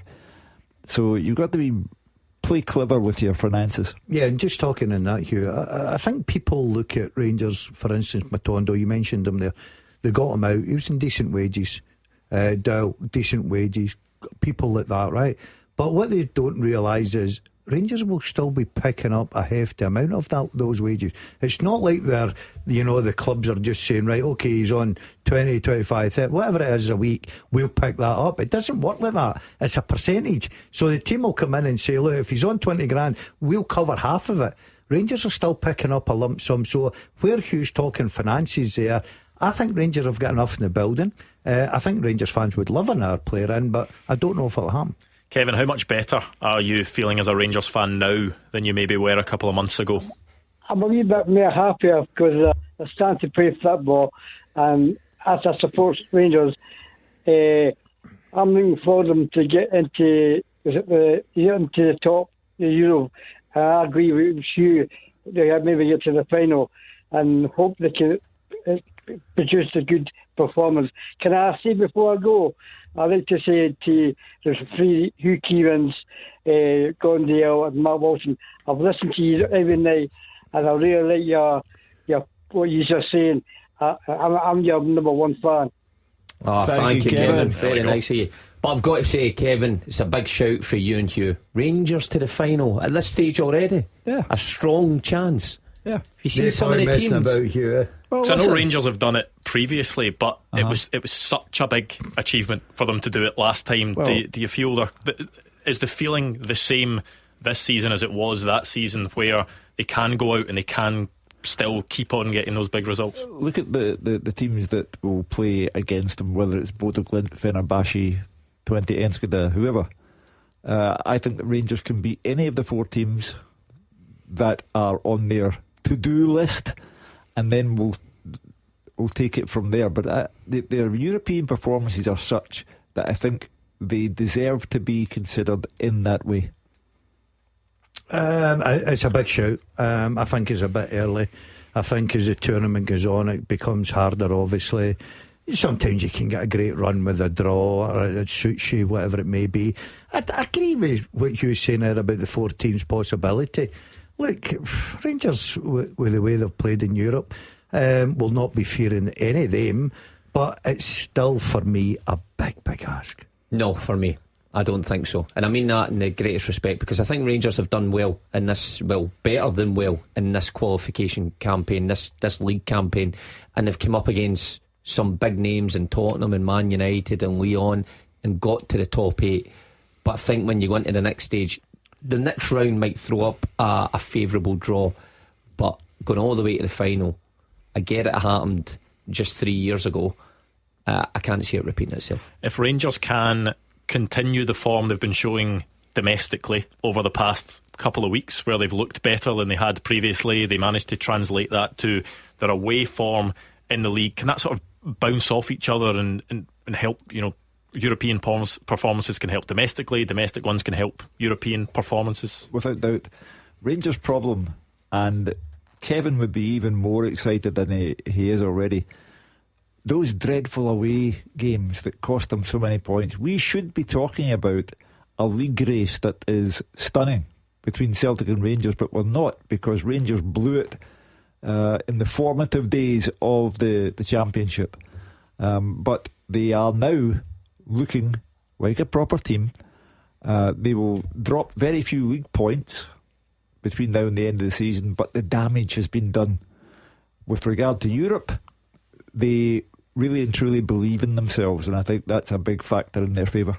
Well, thank you to Kevin. 01419511025. If you want to get involved, we will be here until 6 o'clock, so whatever you're in the mood for, whatever you want to talk about, we are here for you. 01419511025. Kevin speaking about potential incomings for Rangers. When it comes to Celtic, we mentioned it before the show. Is it 2 you'd expect, Hugh, before the deadline tomorrow, or can you not? Is it quite hard just to predict when you look at what's happened over the past 24 hours? Does that maybe put a bit more jeopardy in there, the fact that Celtic certainly don't look as if they're getting Matthias Kvistgaard, and then the Iheanacho link basically went away as quickly as it arrived? I think we're talking about loan players now rather than major money being spent, but it goes without saying that cover for Greg Taylor at left back is essential. We've also had Ademida get another goal today, and he did well, but Daisen Maeda, clearly a threat in front of goal as well, but they still need additional cover there. And I think the Celtic supporters, the squad is undeniably weaker than it was at the start of January when the window opened.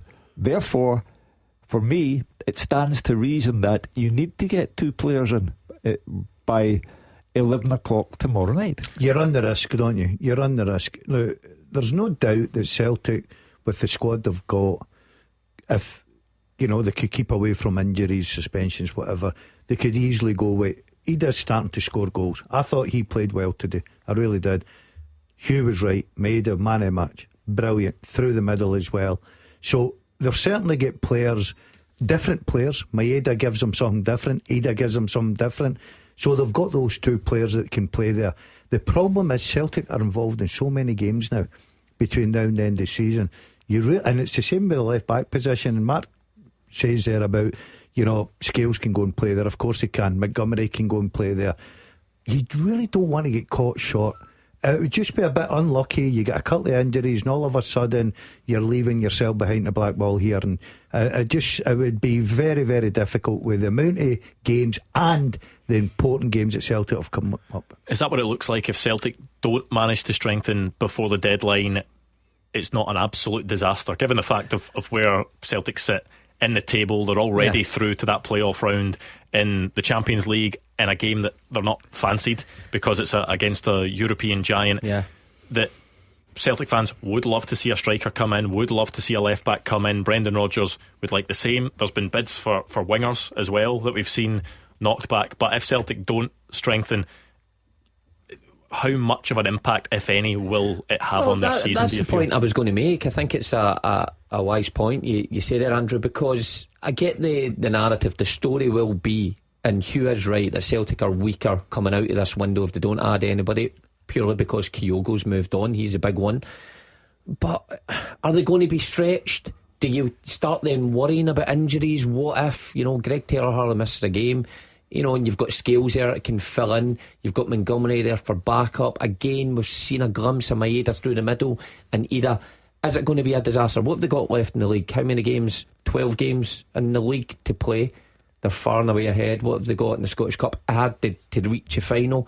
3-4 games, and a double header against Bayern Munich, who everybody expects Bayern Munich to end their Champions League campaign. Would you get seriously concerned if you're Brendan Rodgers if you don't get anybody in? I don't think he would lose much sleep. I think he'll want to get people in, but again, you need to watch that you're not overspending for the sake of overspending and being held to ransom.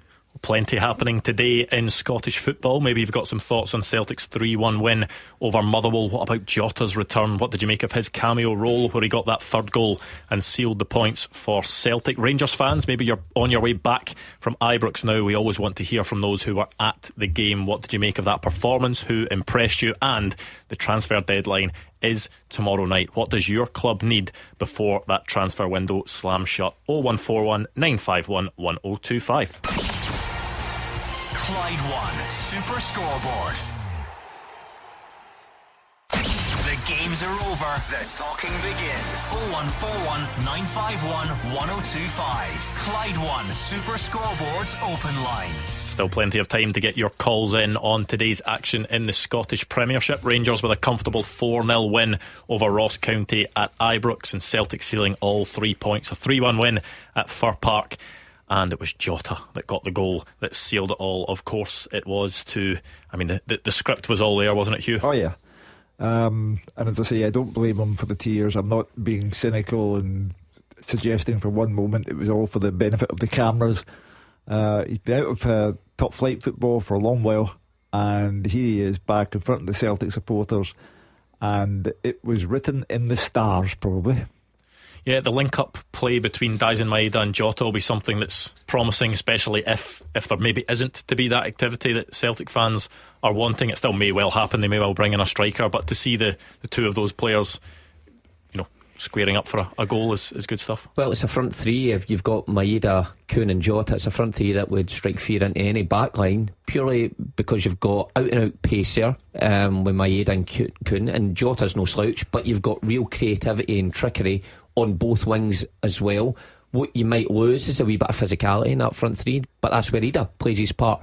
So that's why I'm saying it's no real disaster, but we only saw a short glimpse Jota and Maeda playing together pretty close, and it looked okay, and I think Brendan Rodgers will have that in the forefront of his mind if he can't get anyone over the line on loan in this next 24 hours, that's what he's going to look at. Did he look sharper than you expected? Yeah, I did. I thought when he come on the right hand side he was a bit slack, right? And as I said during the game, I says to Mark that he just looks a better fit on the left hand side. He can come inside, he's dangerous on that right foot. All of a sudden he started getting on the ball a lot better. I think when Alistair Johnston's not playing, Celtic tend, and if you've seen it in the first half, and the goal came, I think Maeda's ball into Ada came from down the left hand side with Hatate, Taylor, Maeda. They tend to build down that way, and it was the same the second half. The minute Jota went over there, he's seen a lot of the ball, and all of a sudden, and he did look sharp to me when he come on. I don't think there's a case of, we'll just need to take our time, get him up to speed. I wouldn't be surprised if he's thrown in at the start midweek against Dundee. 0141 951 1025. James is a Celtic fan in Hartlepool. James, what pleased you about today's performance? Was it that Jota goal? It's just good to see him back, isn't it? It's hopefully they can maintain it. I would put that question to Gordon Dalziel there, did he maybe look sharper than you thought he did? Is he maybe ready to come in and start games quicker than you expected? Well, he's had 18 months, kind of floating about doing different bits and pieces, hasn't he? But it's hopefully he can put the worst of that behind him. It's quite straightforward. Dundee midweek, I think he could start that game. As Gordon said, he looks fitter than we possibly thought. So he could start against Dundee and play against Wraith Rovers, because he's got to build up the game time with Bayern Munich in mind. And he's got two perfect opportunities, both at Celtic Park, both in front of that crowd who adore his every movement. And I think you have to use that to the max. James, the transfer deadline is tomorrow night. What are you making of Celtic's activity so far? Maybe lack of activity according to some supporters? I think a lot of the Celtic fans are panicking over nothing. You look at we've lost Kyogo, but I think once Ida gets up to speed, if we start to see the Ida that we seen last year, we'll be absolutely fine. But I don't understand why. If you look at it 2 weeks ago, we had the young boy Kenny that came on. I think it was against Ross County. We were all singing his praises. He was looking, really sharp, looking really, really good. Why are we not looking to give some of these younger boys a chance again? Because we've seen a lot of players come through the Celtic system. We've seen Ben Doak obviously go down to Liverpool, and then Rocco Vata recently move on as well. So why are we not giving this young boy like Kenny? I mean, as you said, we've got the cup game coming up. Why not play him? See how it goes.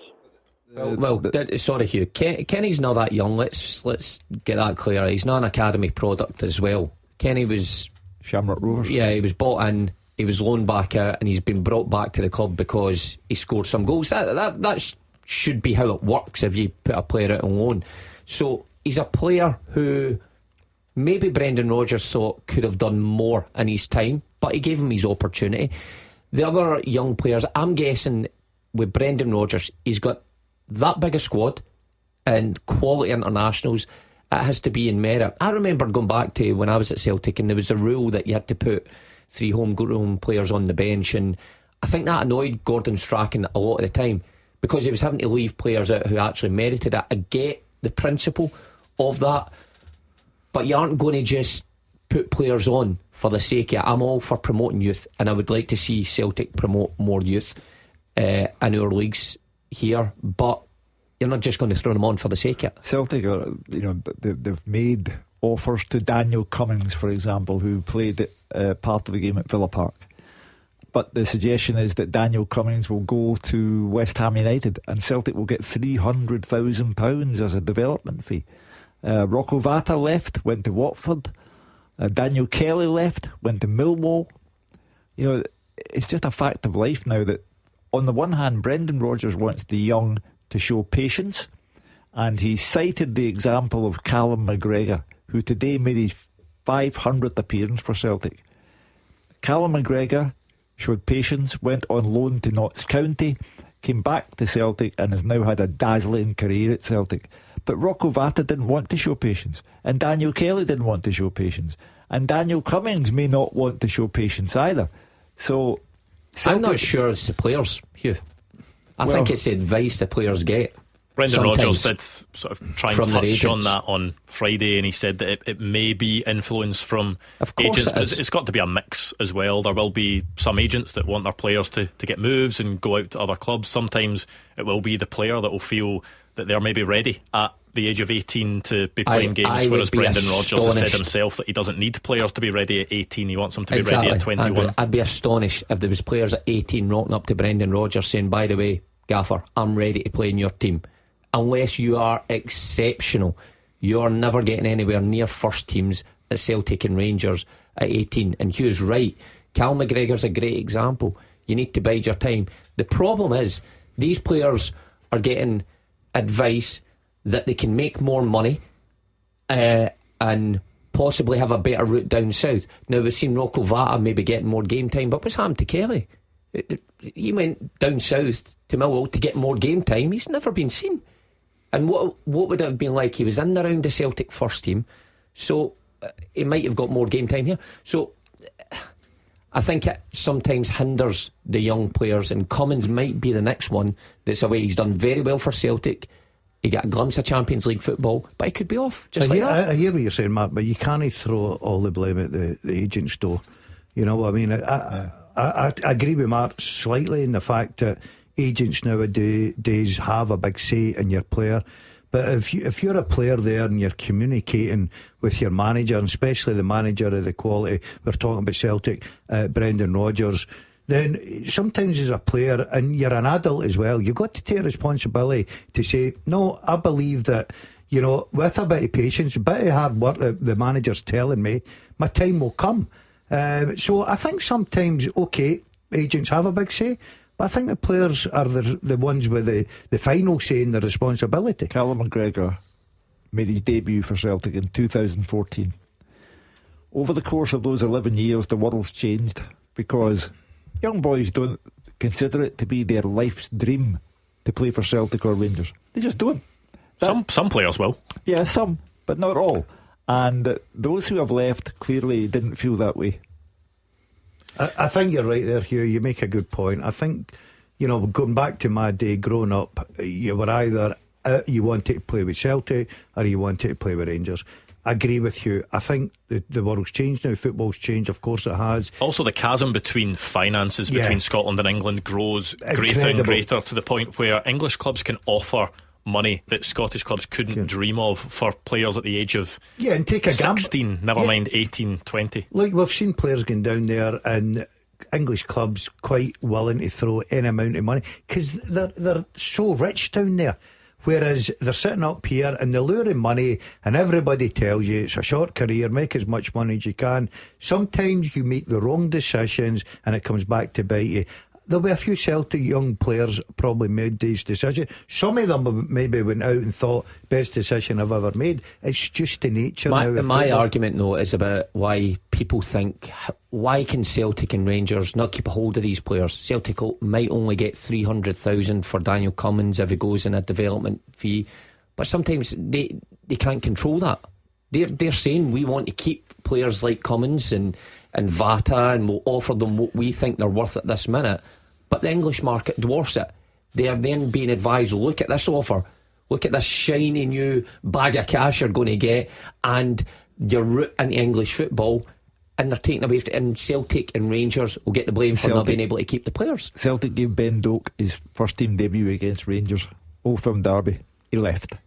Daniel Cummins got his first team debut, Champions League, Aston Villa, and he's about to leave. You can understand the frustration on the part of Peter Lawwell, the chairman, Michael Dickerson, the chief executive, and in particular the manager, Brendan Rodgers. Did see some chat today that potentially Zach Lovelace at Rangers could be on his way back to Millwall as well. Maybe one to look out for in the next day or so. That's who Rangers had initially signed him from. Just on James's point on Adam Ida, has he really stepped up the last couple of games? Because remember he went for that big spell where he hadn't scored, was it 11 or 12 games on the trot, and he was maybe facing a bit of criticism. 2 big goals at the time against Aston Villa midweek, to get Celtic back into that game, a goal to put Celtic ahead when they'd been pegged back again against Motherwell. Is he looking like he's stepping up in Kyogo's absence? Look, players go through good times and bad times in their career. They'll have, where they'll be in form, scoring goals, especially if you're a centre forward and you're playing with teams like Celtic and Rangers. You're judged on your goals, missing chances, goals, or whatever it be. Ida went off the boil a little bit, but the one thing I've always thought about him, it's only my opinion, I think he's got good ability. Now, you can argue, is he worth a £9 million player? Celtic obviously waited a long time, decided to pay that money. So in their opinion, yes, he was worth that. I just think Ida, with the fact that Kyogo's away now, there's a bit more responsibility on him. It was a big game midweek for him because all eyes were on him. He come up with the goods. Hugh was touching, he's got to score domestically today. Big game for him today. What happens? Plays well, scores. So all of a sudden that confidence of the centre forwards growing and growing. So I think Maeda has got a lot to offer Celtic, I really do. Well, thank you to James. 01419511025. We'll start hearing from some of the managers involved in today's games shortly, but in the meantime we'll speak to Jamie, who is a Rangers fan. Jamie, what did you take away from today's game? I thought we played well, to be fair. I think goal difference is a real matter here. I don't know why he's taking off like men of tackles, like Igaman and all that when we need goals. Celtic's goal difference is dominant most of the time, and we've got to just continue scoring lots of goals in little games like this. Do you have the confidence Rangers can claw back that 10-point gap as it is at the moment, 13 that it could be, with Celtic, having that game in hand during midweek, and that goal difference will play a part this season? No, to be fair, but I think we're in a battle for second, not top, but for second. A battle for second with who? With Dundee United, is it? Oh, Jamie. Jamie, when was the last time you looked at the table? Come on, Jamie. The goal difference and the points between you and Dundee United. Rangers have got second shown up. There was a time that we were all questioning it, but Daz is right. So that's 16, 17 points, something 16, like that. 16 points. So, as I say, the league's done. Rangers could beat Celtic twice and the league would still be done. And don't bring goal difference into it because you'll only embarrass yourself. So whatever Rangers do over the next 25, 28 hours, whatever it is,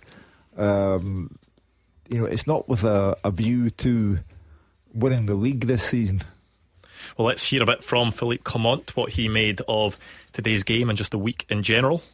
I think first half, yes. Second half, not at the same level as the first half for me. But we need to be happy about this week, for sure. Big European nights, qualified directly for in the first stage of our group. Now winning very clearly, clean sheets. the chance to give young players also minutes to gain experience. No injuries, also an important one. And that you see more and more that these teams start to understand all our principles and the way of moving together and creating spaces and creating chances like that. So it becomes more and more fluent. We knew that it would take time, but it's good to see that more and more players start to understand that. Yeah, Rangers' issues in the league haven't been at home this season. It was a game many people expected them to go out and win and possibly win comfortably, but it was important they did so, with Philippe Clement talking about the week as a whole rather than just today. Yeah, I mean, it would be ridiculous if you come off the result against the Union Saint-Gilloise and dropped anything at home to Ross County. That would just be ludicrous. So they've done their business. They've scored 4 goals, might have been more. Like Celtic, VAR did them out of a goal. So it's just a reasonable day at work for the pair of them.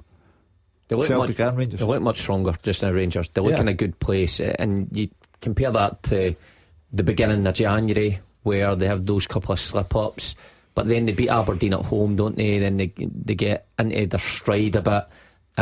Good European result that takes them through, and then a good start to February. A few signings in, and I count Fernandes, maybe one more, and Clement will be happy with that. And there's still the chance of silverware at the end of it. The Scottish Cup's still there. I agree with the guys. The league's gone, but how far can they get into Europe? That's the thing I think will really excite the Rangers fans. Now, me for one, I don't think they'll get to the final like Hugh does, but I think the excitement is Philippe Clement gave that to the Rangers fans for the second half of the season. Well, thank you to Jamie. 01419511025 if you want to get involved. We've still got time for phone calls, and we'll hear a bit from Brendan Rodgers. He's been talking about Jota and about Celtic's transfer activity. That's all next. This is Clyde One Super Scoreboard. After they play, you have your say. 0141 951 1025. Clyde One Super Scoreboard's open line. Into the final part of tonight's Clyde One Super Scoreboard. We've had an eventful day. It was Celtic 3, Motherwell 1 at Fir Park. Rangers with a 4-0 win over Ross County. A bit of drama as well in the big match down south. Arsenal 2-1 up against Man City. When we went into the last break, it was 1-0 to Arsenal. Erling Haaland with a header at the back post, but Arsenal have responded instantly. Thomas Partey with a deflected strike off of John Stones. So 2-1 to Arsenal. Let's hear from Brendan Rodgers. He was asked about Celtic and the transfer window after today's win. The club knows my feelings. They know why I came back. I'm here to enjoy my time at Celtic, not to fall out with myself and do all the things that sometimes I maybe did the first time, but the demand is still there to improve the squad. We have to make sure that there's constant improvement, and that's been clear. I don't need to follow anyone over it. Everyone knows what it is we want to do at the club, and that's us all, So I'm hopeful that we can do that. Those are very powerful words. And I think the Celtic fans will hear that and understand that Brendan Rodgers will not be a happy man if signings are not made by 11 o'clock tomorrow night. He has made it perfectly clear. The club know my feelings, he said. And then he added, they know why I came back. So in other words, if there's no progression, there'll be no Brendan Rodgers.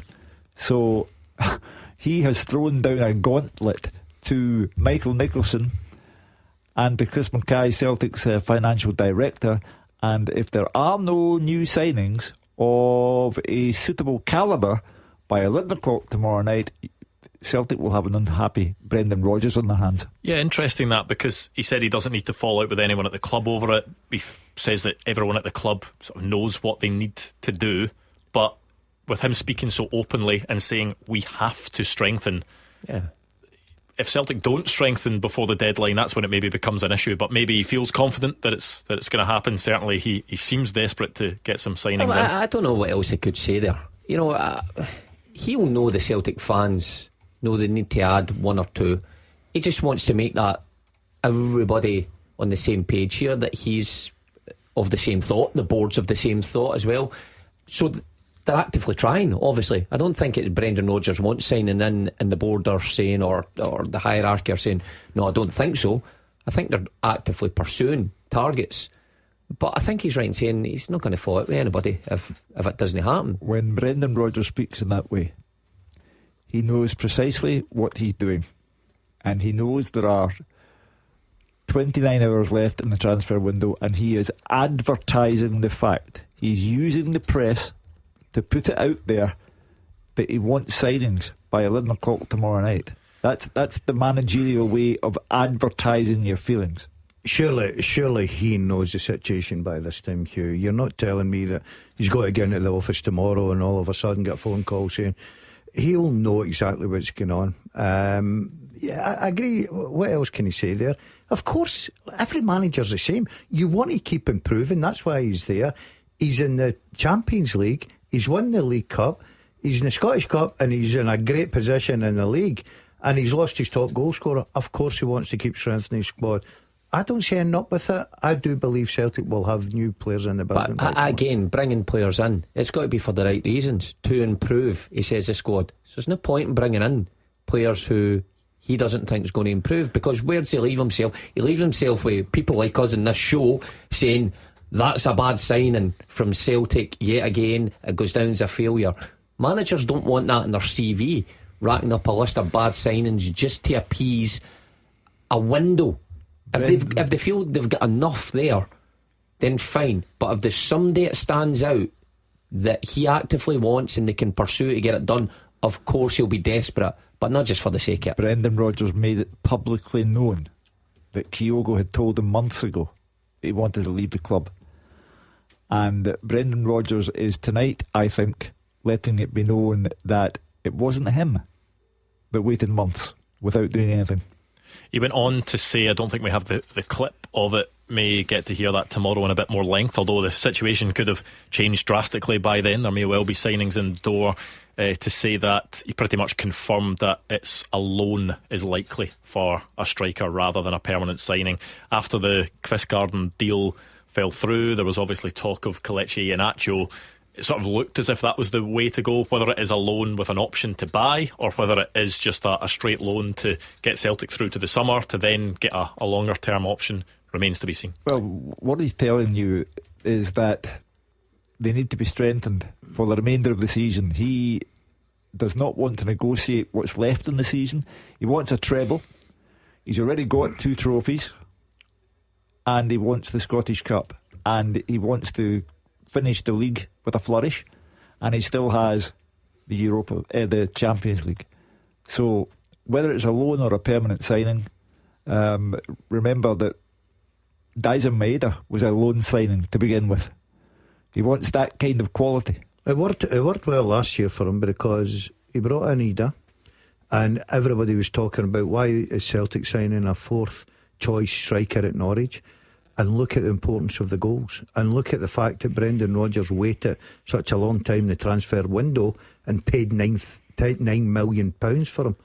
So the loan system can work, but if it does work and he's very successful, you've got to realise you're going to have to pay a couple of quid to keep him permanently. Arsenal have gone 3-1 up against Manchester City, and it's the man, I was going to say the man, more the boy, that's keeping Kieran Tierney out of that Arsenal starting lineup. Miles Lewis-Skelly cutting in on his right foot and scoring, also, so it's looking good for Arsenal against Man City. The Miles Lewis-Skelly, who was sent off last weekend and created such a storm for Michael Oliver, the referee. We've got enough refereeing controversy of our own. We don't need to get into what's happening down south. St Mirren, of course, releasing a statement today saying that they're disappointed with the fact that they weren't awarded a penalty for what they felt was a foul on Elvis Buomono yesterday. If all clubs start releasing statements about penalties they didn't get, there's going to be a paper shortage. Do you wonder how that comes about, the old statements? I get being aggravated that you've not got the penalty kick. They said it's an accumulation of decisions that they feel. But the problem is that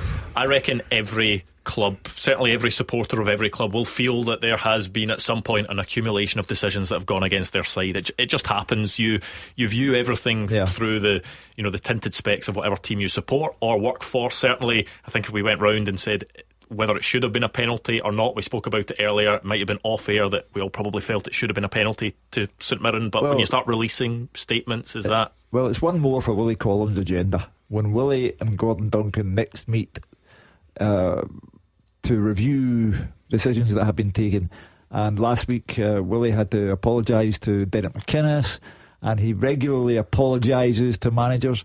So when Willie Collum has a look at it, if St Mirren are due an apology, they'll get it, and then they will say, well, an apology is of no use to us, we'd rather have a penalty, thanks. Just a quote from Philippe Clement in his post-match press conference. I think it may well have been actually speaking to Sky. He said, I want a lot of competition now, a lot of headaches. I don't want to speak too much about it. I said in December we have a full squad, and a few weeks later we lost half the squad. Does that sound like a manager that wants some bodies in before tomorrow's deadline? Yeah, but he's not going to get them, you know, because Rangers are not in a position to give him multiple signings. He might get one more, but he came into a club that was in a more delicate situation financially than he thought, and he's been working against that since he got here. But he's now building a very good Rangers team, and that's why Brendan Rodgers is looking and saying to his board, you know my feelings, you know why I came back.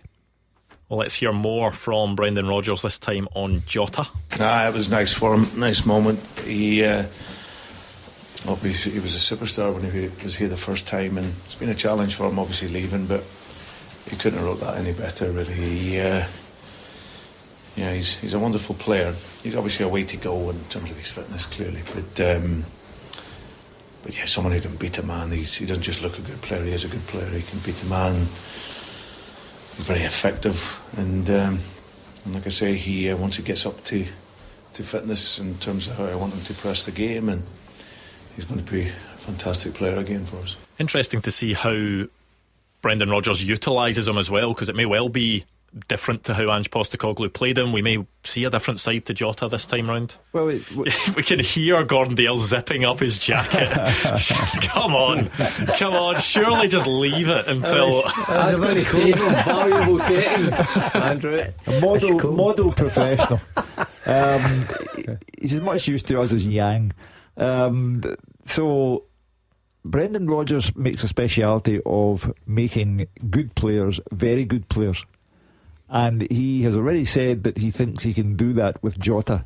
And as he said himself there, Jota was a superstar first time around at Celtic. Well, he wants to make the superstar a superstar, and he can see potential there for growth where Jota is concerned. I'd imagine he's quite excited by the prospect, and he just wants a couple of signings to make him feel even better. Yeah, and the fact that, you know, Bayern Munich coming up, I think a lot of people have pinpointed that as the game that they expect that Jota could well go in and start. Just the fact that Daisen Maeda is suspended for that game, does he look to be on the right track at this point to be able to make an impact? And what's that, a week and a half? Is that the first certainly game? Does. I think like he says, he's still got a bit to get up to speed, but I think the sensible thing would be to play him for a period from the start on Wednesday night, follow that up with a wee bit more game time, and then he should be good to go. I thought he did look sharp today, especially off that left hand side. I guess it's just fallen into line the way Brendan Rodgers wants to play tactically without possession. That's what he's talking about there in terms of pressing, but when he's on the ball, he's magical. He lights up stadiums and he gets you goals like he did today. Can't imagine you ever cried on a football pitch, did you, Gordon? Although when I stayed on for the 90 minutes, and I think the supporters joined in. No, but listen, as Hugh said, you can't have a go at him. It was an emotional return. He couldn't have wrote the script any better in front of the Celtic fans as well. Last kick of the ball. So what a brilliant return for Jota, and the supporters loved it. The tears help. An interesting weekend of action it was. Hugh, how do you reflect on it and look ahead to tomorrow's transfer deadline? This whole league of ours is doing the business for us. Hearts 6-0 victory at Dens yesterday sets them up perfectly for their next league game, which happens to be against Rangers at Tynecastle. What a time that's going to be. But Celtic and Rangers got their work done today. The gap is still 10. Celtic will take it to 13 by beating Dundee on Wednesday night, and I expect Jota to play. And will the tears flow again? loads happening today. It's absolutely flew in, didn't it? Celtic with a 3-1 win over Motherwell, Rangers 4-0 winners over Ross County. Lots of action yesterday in the Scottish Premiership, and we are not done there, because tomorrow night we will be back 6 till 8. Gordon Duncan in the hot seat for transfer deadline day. What is going to happen? I cannot wait to find out. See you then.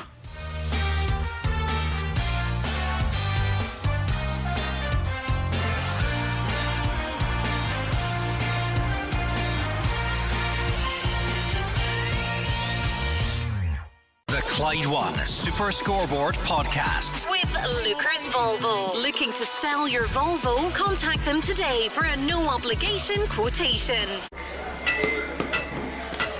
You're really building that business, Josh. That's because you chose to bank with Virgin Money, earning cash back on your supplies, turning expenses into rewards on everything from Sanders to skip hire. He came, he soared, he conquered. Open Virgin Money's M account for business now. UK excludes NI, Channel Islands and Isle of Man. 18 plus. Terms and exclusions apply. Cashback rate of 0.25% backed by the current account switch service. Virgin Money is a trading name of Clydesdale Bank PLC. Hey, with Mary Ups, Mary. Tell us how that went. Yeah, came out real hungry. Had to be quick to save the last few. Bagels, that is. Warburton's protein thin bagels? Yeah, right. Kept my eye on the prize, as I knew we'd bring the heat later, in the toaster. How about the rest of the team, though? Yeah, great support from Cosa Manchego. Prosciutto played a blinder as well, so got pretty tasty out there at times. Sandwich of two halves, would you say? Yeah, 100%, and 8 grams of protein. Great result. Thank you, Mary. Thank you. The protein range from Warburton's, bakers born and bred.